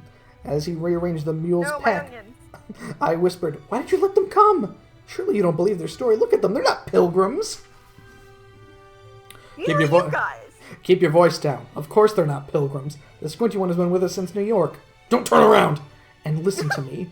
Would you rather have them here where we can keep an eye on them, or creeping around behind us up to no good? I guess that makes sense, I said begrudgingly, but I don't like them. I'm not asking you to adopt them, kid. Just be civil. It's all part of the game. You agreed to play by my rules. I tried to conceal my dislike, We traveled together until we reached the foot of the great plateau that led to Lalabella. Our companions, who had done little but eat, drink, sleep, and avoid chores, rode up to speak. Ain't that the life? Rode up to speak with Jones. "How do you go, Mr. Jones?" asked Squint.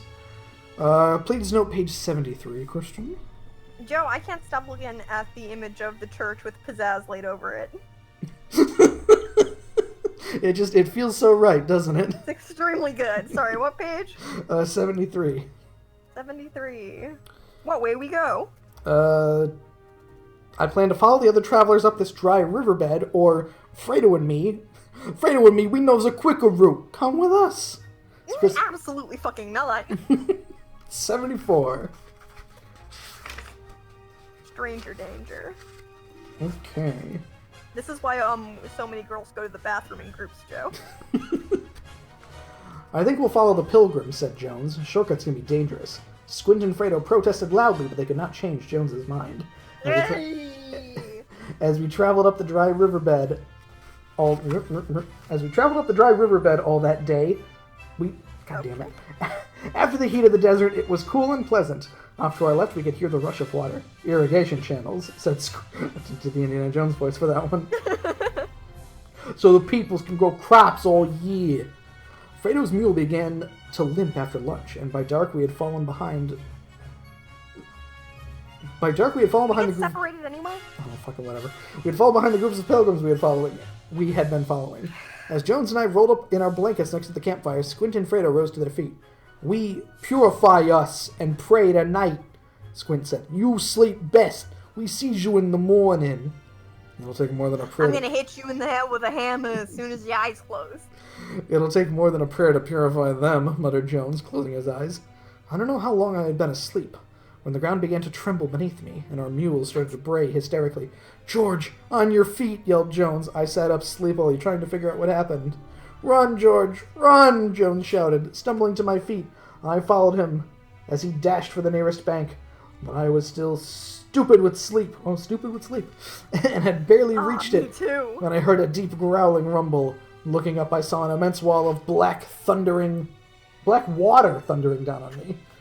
The mules, would be very scary. outlining the embers of the fire, reared and tugged at their ropes. Seconds later, we were swallowed up by the water. I heard Jones yelling at me from above the water in general, he's mad at you. From above as the water. God damn it, George! As the water hit the campfire, and it was on me. I felt like I had been hit by a truck. Kicking and waving my arms as water poured down my throat, I surfaced once and sank again. Close your mouth! This time there was a terrible tightness across my chest. So this is what it's like to drown, I thought. And the grip on my chest grew tighter. Then something took a hold of my hair and pulled. My head came out of the water, and in spite of the pain in my chest, I drew a deep breath, and then, scraping over rocks and branches, I was pulled to safety. Jones clutched me to him. Then he flopped me over and pounded on my back. Water poured out of me. I was a sorry mess, but I was alive. By morning... Now, have I ever brought up before doing podcast stuff how you almost drowned me in Florida? I almost drowned you? Yep. I can't believe you forget this. When was this? The time. One of the times we were on vacation in Florida, I think. You kept dunking my head in the hotel pool, and I sucked up an entire lungful of water, and I was slapping you to get away from me, but you kept doing it, because I do remember after that, going over to the edge of the pool and climbing out, and you were just piecing out somewhere else, so you didn't even notice. And I was puking water onto the ground. I don't know if you ever told me this, Kristen. I definitely have. So, I maybe have a little bit of bitterness regarding the fact that you nearly killed me once. I was not aware, I'm sorry. Yeah, you are. Oh, where were we? By morning, the flood had dwindled and stopped. Our supplies were gone. We found the body of one of the mules downstream. We never found the other. We were salvaging some of our supplies from the dead mule when Squint and Fredo reappeared. Oh, how happy you are still alive, said Squint. Mules Fredo swim. Looked anything but happy. Mules can swim very well. I mean, it was... Kristen, I don't know what the fuck happened. There was a flash flood or something. Whatever. Where were you when this happened? Jones asked softly. Were you, praying? Squint said quickly. Jones turned his back on him. We were lucky last night, kid. But by all the odds, we should be dead. Please note page 76, Kristen. Page 76. So, did our Italian friends go pray for a flash flood where they're like, hey God, if you could drown our enemies, we would be most appreciative. So, Kristen, that's what happened. The decision is... Oh no. Cut open the mule and get inside. Wait a minute, really quick. Wait a minute. Wait a second. No.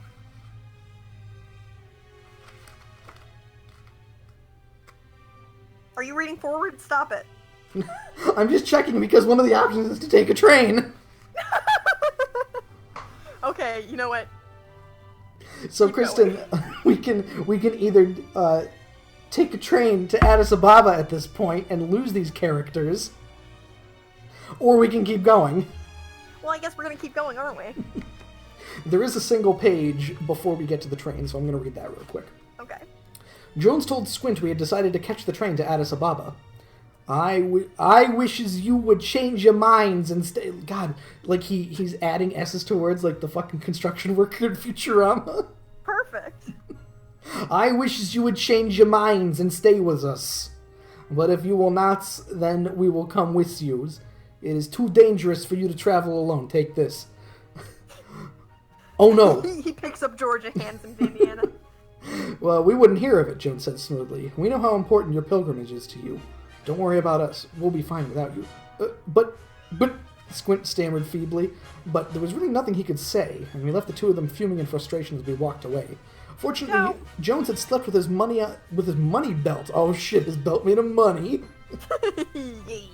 And we were able to purchase food from other pilgrims.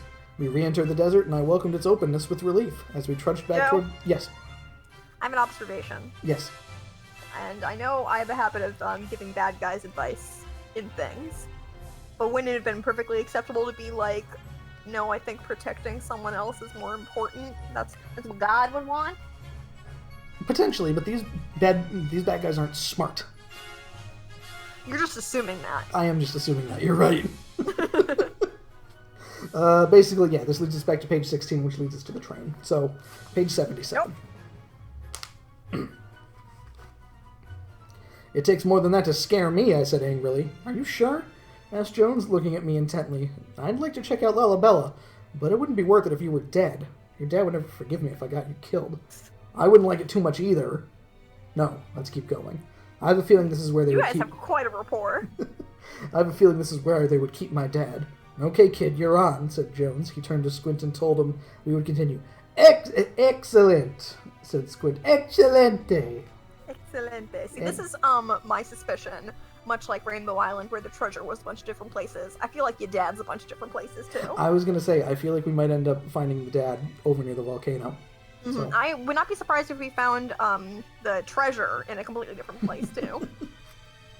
We travel... I want to know more about the fucking diamond laser, but I don't think there's not going to be like a James Bond kind of segment of an evil Italian fascist guy in a volcano with a diamond laser, unfortunately. Yeah, it kind of sounds like that might have been a little bit of a throwaway MacGuffin sort of thing, which, gosh, what a disappointment. But still, I am looking for that bit of volcano. We traveled all that morning, stopping only to examine the dam that had loosed the flood. Okay, so Kristen, apparently a dam broke, so I guess that's what it was. Okay. Workers swarmed over its face, repairing the damage that Jones said could have only been caused by dynamite. Shocking! Murmured Squint, but for an instant I saw a faint smile on Fredo's face. You broke my heart, Fredo. So we didn't, hear the dynamite? There may have been something before that, but either way. Whatever. The workers lived nearby, and Jones was able to buy mules to replace the ones we had lost. As he counted out the... Is it that easy for you, Indiana? As he When counted people out... die in your life, do you just buy more friends? As he counted out the silver from his money belt, a look of intense greed crossed Fredo's face, and I decided to watch him closely. Later that afternoon, we spotted some ruins high on a hill.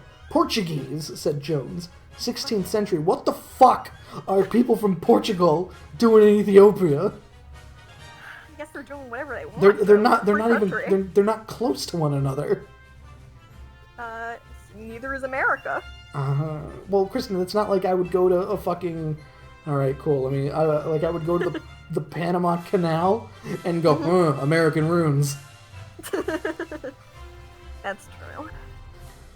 Although technically I could go to... No, I'm sorry. If I went to a McDonald's in China and said, American runes, maybe that works. Maybe that works, yeah. So Portuguese McDonald's here in Ethiopia. That sounds great. Let's put that money to good use. Soon after, the walls of the riverbed rose up on each side until they were far above our heads.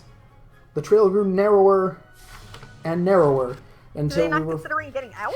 Until we were forced to ride single file, with Jones and me in the lead. We were approaching a great rock that jutted out over the trail when there was That is a great rock right there. There was a sharp cracking noise. I stopped to look and was startled to see Jones hurl himself at me. Before I could react, we crashed to the ground, with Jones on top. "What's going on?" I gasped, but my words were lost in a loud explosion. Jones did not stop to answer. He shoved me into a narrow undercut in the bank and crammed himself in after me. Put his hand in my mouth. Seconds later, I felt the shock of several more explosions and the thud of falling rock. Finally, there was silence, and Jones rolled aside. We stared around us in shock. The great rock outcrop was gone, pulverized into pieces, the riverbed filled with debris. "I didn't think they'd give up that easily," Jones said grimly, "but I thought they'd wait until night." "Oh, what do you mean?" "Our pals. They must have set this charge last night and triggered it by some sort of handheld device as we rode up. Obviously. But it's a lucky thing they're so bad at this or we'd be dead." We got to our feet and saw that Jones's robes were torn and stained with blood. "Jones, you're hurt." "I'm okay, kid," which is more than I can say for the mules. No! Drowned mules and mules crushed by rocks. This is terrible. And there's a lovely illustration of Indiana Jones shoving me as the rocks explode. I thought you were going to say there was an illustration of a bunch of mules crushed to death. And once more we were afoot. "What do you think they are?" I asked as we... What do you... God, it's another page and a half of just stuff, and there's not even a decision at the end of this page. Where do you think they are? I asked as we picked our way back down the riverbed. "Close. They'll want to check their work, but they'll give the buzzards and hyenas time in case we were only injured." I shivered. "And why are we trying to find them? They're fools and bunglers. They've almost killed us twice. It's time to stop them." We found them at dusk. Thinking us dead, they had camped in the ruins and lit a great fire. We watched as they roasted a goat. Oh no, a goat. No! Why not one of the mules? They were already dead. Mule burger. I mean, you live off the land. And lulled in front of the fire with a jar of native beer. And they were thick with drink. Thick with drink is a great way to describe somebody being drunk. That's like stupid with sleep. Ethiopian beer. When we walked into camp, "Mr. Jones, Mr. George, we thought you were dead!" cried Squint, staggering to his feet. "Fredo and me, we were trying to find your body, but we couldn't. We thought an avalanche buried you." "Avalanche, huh?" snarled Jones. Then out of the corner of my eye, I saw Fredo's hand move. "Jones, look out!" I screamed as Fredo's arm came up holding a knife. So quickly that I wasn't even sure I had seen it, Jones drew his pistol and with one hand, his whip with the other. Oh, I'm sorry, I read that wrong. The whip cracked forward and wrapped around Squint. The bullet sent Fredo screaming to the ground. It was over. Jones disarmed the pair of them. Muffled their cries with their own robes, and tied him up. After going through their supplies, we cleaned Jones's wounds and changed into a set of Fredo's clothes. Then we set upon the roasted meat and had soon picked the carcass clean. "I'm gonna eat your goat." Finally, it's my goat now. Jones kicked dirt over the fire, and we led Fredo and Squint's mules into the night. "Jones, what will happen to them?" I asked. "They'll be found," he said as he swung up onto the mule. "By whom? By their friends or by the hyenas? Depends on who gets there first." That's murder, Impiamba. So, Kristen, this is page 81, and at the bottom of the page it says, "Turn to page 82!" Okay. Thanks. Cool. Oh, finally, there's a fucking decision. Please note page 82. Kristen? I do have some good news. I googled Ethiopian beer, and beer is the most popular alcoholic beverage in Ethiopia. Wow, you mean like everywhere in the world? I guess so. Well, it has to be wine in some places, right? Probably. Either way. 82, you said? 82. It took us another week to reach Lalabella, but the roads were thick with pilgrims, and there were no more attempts on our lives. As we entered the red walls of the city, Jones wrapped his robe around his face so that only his eyes were visible. I followed his example. "Italians!" hissed Jones, glancing around. I saw that there were soldiers everywhere. "Well, what are we going to do?" "Let me think for a minute," said Jones, pulling the mules into an empty courtyard as he pondered the problem. "There's safety in numbers. We could stay with the pilgrims until we get a chance to explore, or we could just brazen it out. Even if they do spot us, it's not like they're going to start trouble with Americans." That's an interesting point of view to keep. I say stay with the pilgrims. Stay with the pilgrims, page 104. We joined a long line of pilgrims who were winding their way through the central courtyards of the churches. At the head of the swaying line were high priests dressed in robes of vivid reds, blues, and purples, embroidered in gold. Walking behind them were large, muscular men who shielded the priests with brightly colored, gold-fringed parasols. Oh, baby, that sounds... Wow. really fancy. Sounds gaudy as hell. Horns and flutes wailed loudly, drums pounded, sweet-smelling smoke hung heavy in the air. "Follow me, kid," whispered Jones, as he drew... Do they mean incense? Sweet-smelling smoke, I guess so, yeah. Interesting. Speaking of which, Kristen, incense and candles have nothing to do with each other, but I've been buying candles, and candles are nice. Huh. Candles are nice. Who would have thought? I've been buying mom candles for years, and here we are, me getting my own candles. I like that you perhaps didn't see any value in them while you were buying them as gifts for your mother. I liked candles. I was just in such a... I liked candles and incense, but they were in such a small space, especially incense, that like the smell of it gave me a headache, so... Yeah, understandable. Yeah, candles are good, dude. Candles are nice. Anyway.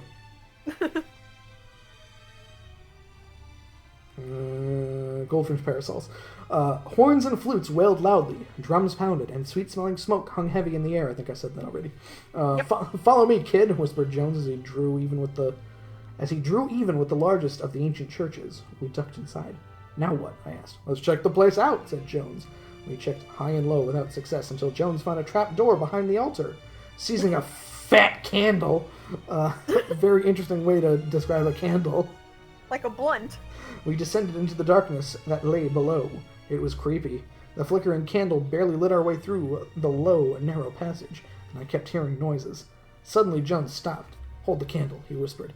"I'm going around the corner." Going through a secret passageway in a church seems like a definite bad idea. At the very least, you're going to get in some trouble. I think a secret passage in a castle a secret passage in a church was something that happened in Indiana Jones and the Last Crusade. Just wanted to mention that. I wouldn't know. Let's see. Jones crept forward and turned around the corner, leaving me all alone. Then I heard him cry out in surprise. I stood there clutching the candle, trying not to panic. What had Jones seen? What had Jones seen? Then I heard excited voices, and he reappeared. With him was my father. Wow. What the fuck? Just hanging out. Huh. Fucking... I live down... This is our summer home. Lost treasure of Rainbow Island up in this bitch. Jesus. Mm-hmm. We laughed and cried until Jones broke in. "We can celebrate later. Why don't you tell him what's going on, Roger?" "It's pretty simple, really. The Italians have been following my work on the diamond laser, but they had no source of diamonds. Then they read the article on Sheba's treasure and came and got me. I was foolish to write about how diamond-rich the treasure was supposed to be, but I never thought," my father sighed. "You haven't told them anything, have you?" Jones asked sharply. "Of course not," said my father. "I've given them some incorrect specifications, and it will be a while before they realize it. As for the treasure, I have got them digging trenches outside of town. There's nothing there and never has been, but they don't know that." "How come you're here?" asked Jones. "I told them I wanted to check out another site. There are a couple of guards upstairs waiting for me, and they're too scared to come down, and I haven't discovered another way out. But I think the treasure's down here somewhere. This area is much older than the churches. It wouldn't surprise me if Sheba used it as a burial catacombs, if there was a guy behind some bricks near some Amontillado around here." I mean, who knows at this? "Well, what are we waiting for?" asked Gimli, and we went off through the dark corridor. It twisted and then headed down. For fuck's sake. I would really love if we found some volcano. Spiraling deeper and deeper into the earth. The farther we went, the more I wondered if we'd ever get out. I was about to suggest that we turn back when Jones found it. It didn't look like much, just a faint square outline in the ceiling. Jones picked me up and I found the latch and pushed the trapdoor open. Under the arms. Like a big baby. I don't think I'll ever forget the first sight of that room. Even in candlelight it sparkled and glittered. There were casts of diamonds, rubies, emeralds, sapphires, and other precious gems. Jam! And Amontillado, of course. Gold and silver and ivory were piled to the ceiling. We ran our hands through the gems. Whoa, wait a minute. Stop. Gotta ask a lady first. Jesus. At the very least, you gotta ask her. Uh-huh. Lifted the bars of silver, grasped at the beauty of the jewelry. I never thought any further than this, said my father. What do we do now? Well, said Jones.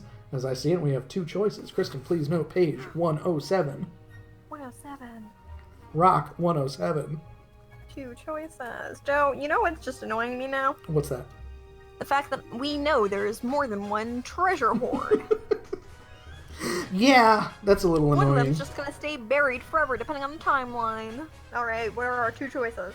We could pack up some of the gems, bribe the guards, and make our escape, or we could take as much as we can carry and look for another way out. Both of those are stupid. Both of those do sound stupid. Let me take a look real quick. Okay, never mind. Taking as much as we can carry sounds stupider. So try to bribe the guards? Yeah, because I don't want gold falling out of our pockets. 115. Bribe those Italians. By those Find some gold chains. They'll love them. This happens to be... Bribe, but not bride. This happens to be the last page of the book, by the way. 115. Oh. Using our robes, we fashioned backpacks and took a selection of some of the finer pieces. Then we stuffed handfuls of gemstones into our pockets.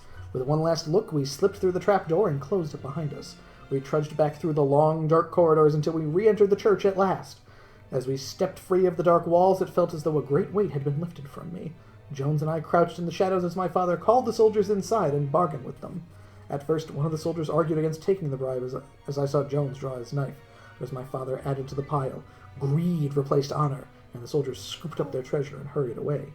I'd like to say it was an easy trip back, but it wasn't. We were chased by fascists, warring tribesmen, desert bandits, and fascists again, before we were able to board a ship for home.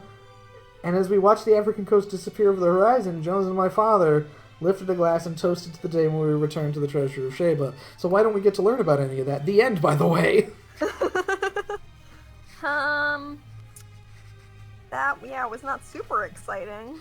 I guess we're going to take as much as we can carry. Yeah. Which does not lead to an... Which does not lead to an... Bless you, Benny.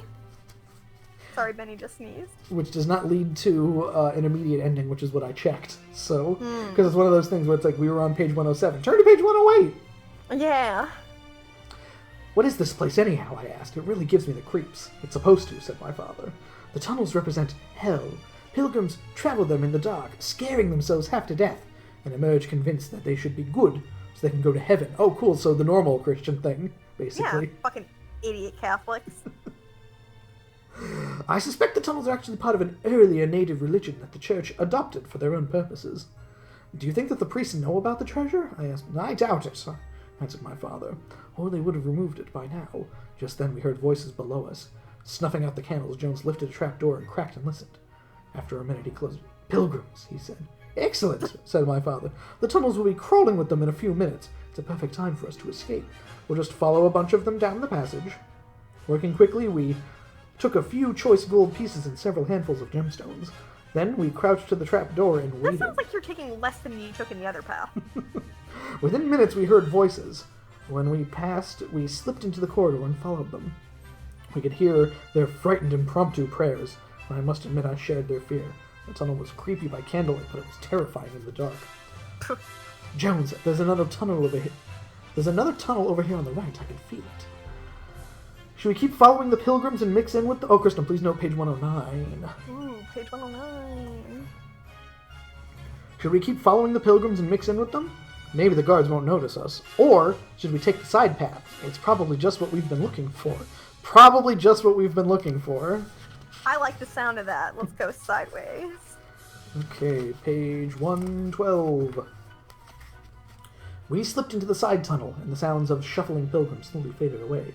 After a few minutes, Jones struck a match and lit what remained of our candle. We were in a smaller, rougher passageway. Probably used it to help clear out the rubble, mumbled Jones. Hope we can find a way out when we reach the end. I hope it's never ending. We reach the end soon enough. Hopefully this is our rats in the underground shit from the other one. Let's keep going. Hopefully we can find a way out when we reach the end. We reach the end soon enough. The passage ended in a blank wall with no sign of an exit. That's why I pulled the lever on the wall. That's the first mention of it. Weird.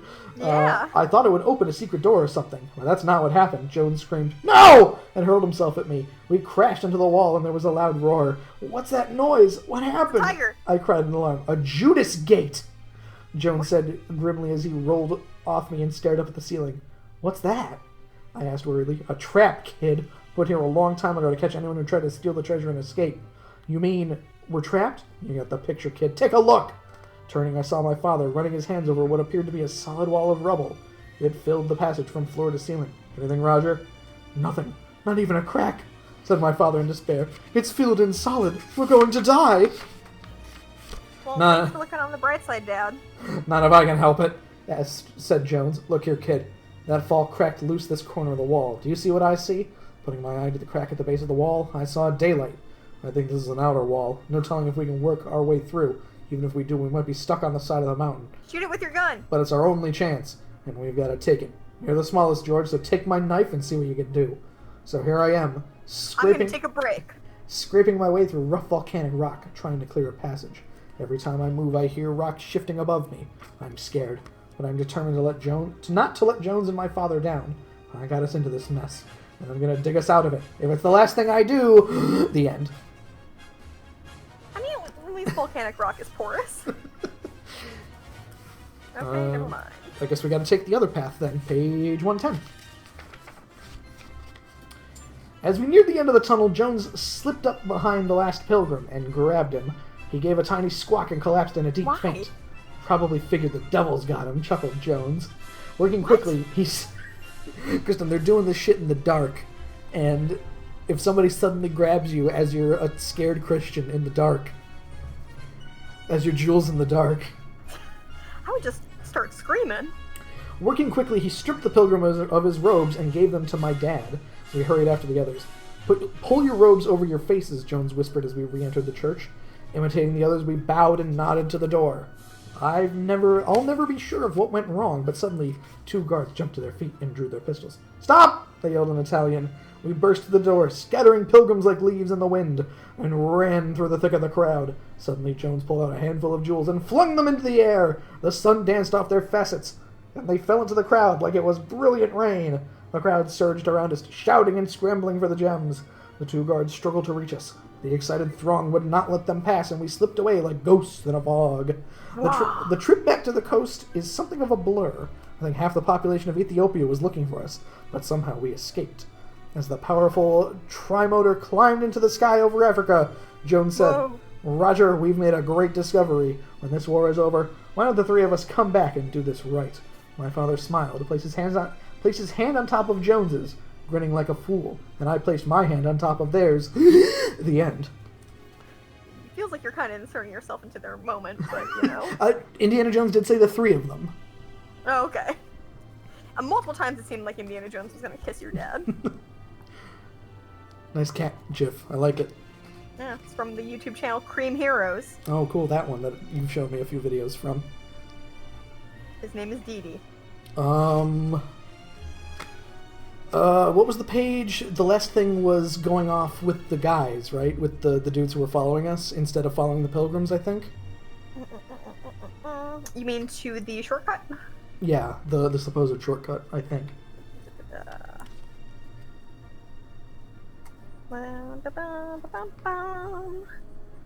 82, I think? 82. Safety in numbers, brazen it out.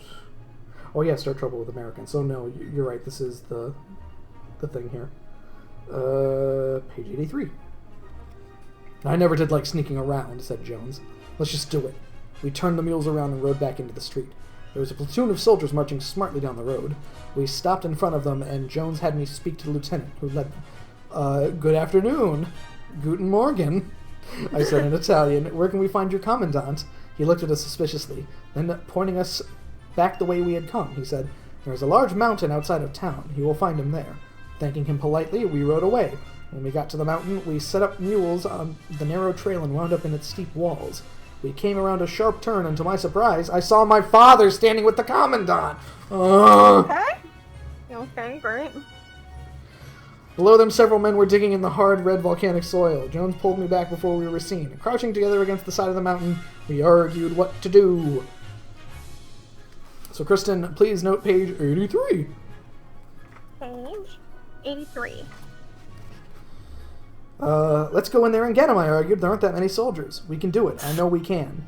And Indy said, let's wait until they leave, follow them, and break them out of wherever they are holding him. Now, Kristen, I turned to look at the let's go get him one, and that one leads to an ending, so we're going to go do that one. All right, sounds good. You're right, kid. There aren't that many of them. Most of them are down in the trenches. We'll have them at a disadvantage. Come on! We dashed around the bend and pointed our guns at them. Freeze! I said in Italian. Ice! I don't know what the... Snow! I don't know what the Italian word would be. Is that... I'm trying to recall my JoJo knowledge. Gyako? Oh. Gyacho? Yeah, that guy. Or is that ice cream? The guy with White Album. What is I think that might just be ice. It is ice! So, hey, I was closer than you. And no one will get hurt. Jones! George! Cried my father as he ran toward us. Thank God you've come. It's here. The treasure. I found it! My father and I helped Jones herd the fascists into the trench, laughing and talking as we did so. I guess that was our downfall. We were paying so little attention to anyone but ourselves, we never even heard the soldiers until it's too late. You will stop, please, said a harsh voice. Turning, we saw the cold-eyed lieutenant and his entire platoon standing above us with guns drawn. So here we are in a prison. So here we are in a prison in Lalabella, wondering if this is truly the end. Anyway, Yes, so. page Wow. 86. Let's go. See what's happening. I feel like, were we on page 86? Let me take a look. Page 83. No, I guess not. Okay, so... Jones finally persuaded me that it would be a mistake to try and rescue my dad without a better plan, but even I knew he was right. I sulked like a 5-year-old all the way down the mountain. It was only when we were hiding in a grove of trees I saw the cold-eyed lieutenant and his men creep silently up the mountain. I knew Jones had been right. Had we stayed, we would have been caught. Shamefaced? I apologized. Shamefaced. Shamefaced. With shame on my face, I apologized. Don't mention it, kid. Hard as it is to believe, I've made a few mistakes in my time. Be quiet now. We'll be down soon. MB. He was right. The lieutenant and... Thank you for the cat. You're welcome.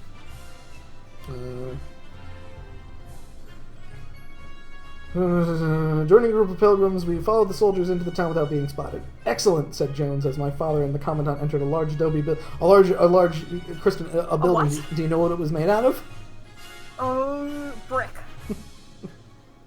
Now let's get to work. We walked through the town, and Jones talked with rogues and priests and pilgrims.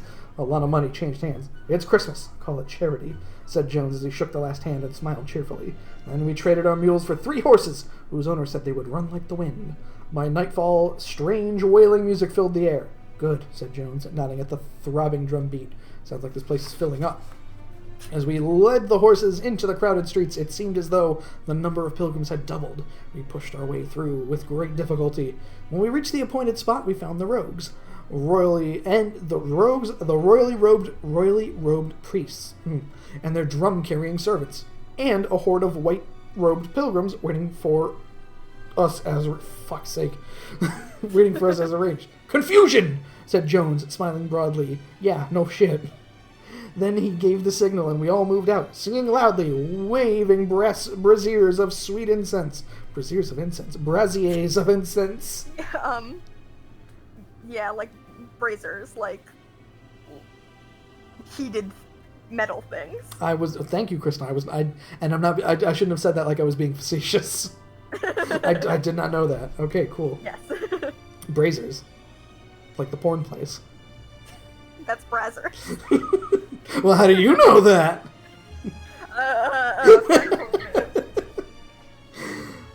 But as we drew, even with the adobe building, the swaying, chanting procession turned aside and pushed through the door. The crowd filled the small building to capacity, and the singing, the drums, the smell of incense, and the smoking torches soon became overwhelming. Sweat ran down my face as I felt myself grow dizzy. There were brief cries as the astonished guards were overpowered by Jones and his hired henchmen. The crowd continued to mill about creating havoc until Jones gave the signal, and then we spilled out of the building and continued down the street. That should fix them, Jones said, with a happy grin on his face. I bet they'll never figure out what just happened. What did happen? I asked in total confusion. Did we do it? And then a pilgrim walking next to Jones pushed back his head robes. It was my father! Our plan had succeeded. My father and I hugged each other, unable to speak. Look, said Jones. I hate to break up the reunion, but we have a decision to make. And Kristen, once again, I'm not going to offer you a decision because of the fact that fucking page... It's one of the options is go to page 89, and 89 says the end, so... No problem, I'm getting bored. The guards will be discovered soon, and then all hell is going to break loose. I suggest we get on the horses and get out of here. Go to page 89.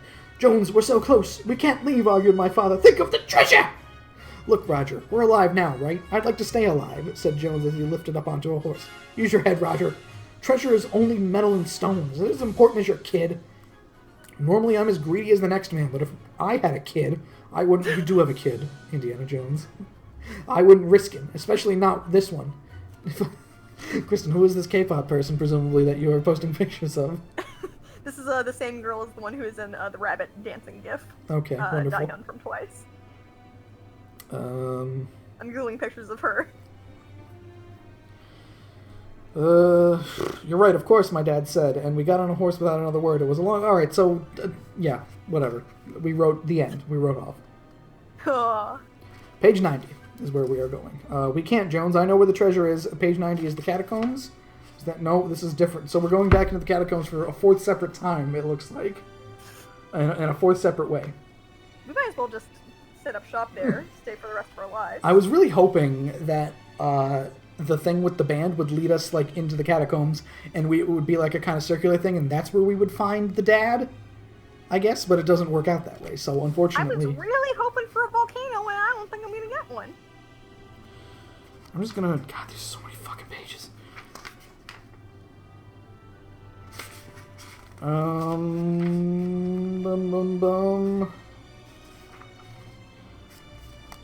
So this one leads to a trap saying the end. So there's not a good end here. It's either leave with the kid or get trapped in for all eternity.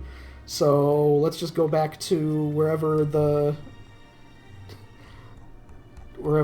following... The point you told me to hold? No, not that one. So there's the church. Stranger danger. That's where we are going. 73. Let's check that one real quick. See if it ends quickly. 95.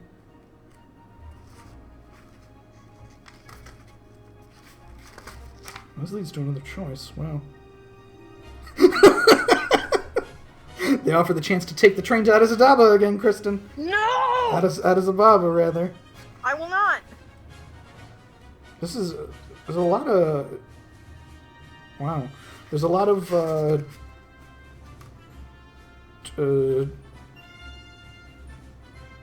wow, this is a lot of shit. I'm really disappointed in this book. Pilgrims. Alright, well, that one I don't think leads anywhere. It's just more fucking around with the dudes, so that's not going to lead us to a satisfying conclusion. So 46. Well, let me check page 46 just in case. Okay. Fight. Page 50. 50, 51. 53. 50, for fuck's sake. 54 is an end. 57. 59. Oh my god. 62. How the fuck did we miss? None of this looks like a fucking volcano! rock is not a volcano. Am I being, like, demanding and crazy? 66, Why do a real-ass 69. volcano? The end. None of this has to do with a fucking volcano, Kristen! This is terrible. Well, I'm satisfied if you are. Yep. Please, yeah, scroll down to my gifts. Thank you. Of course. Well, at least I'm still glad we put our time limit on, because this is the sort of thing, if we're trying to be completionists, it would be at around the second hour that we have reached here, that we would start going crazy. Because we found all the good stuff already. I'm gonna say, yeah, I think that the problem that happened last time when we went like an extra 48 minutes after the 2-hour mark, it was all just stuff, it was all us trying to look for more entertainment, trying to Completionist. trying to dig from the bottom of the barrel. Unfortunately, the Indiana Jones books are not as fun as the Gem books, so... No, they're not, but how many do we have left? 3 still? 3 still, yes. Alright, after that we'll do some Goosebumps. The Goosebumps might be entertaining, at least. I mean, these are fine. These are fine I just books. want some gore that isn't mule gore. That's the thing, is I want actual... I don't want this... Rose Estes, I'm gonna take a look real quick. I'm gonna see if she wrote The Secret of fucking Rainbow Island, because this reads a lot like her. That is a good point.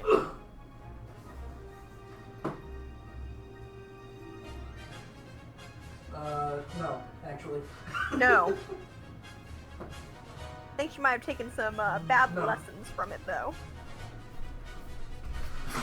No, unfortunately. Whatever. I miss Jules in the Dark. We peaked early.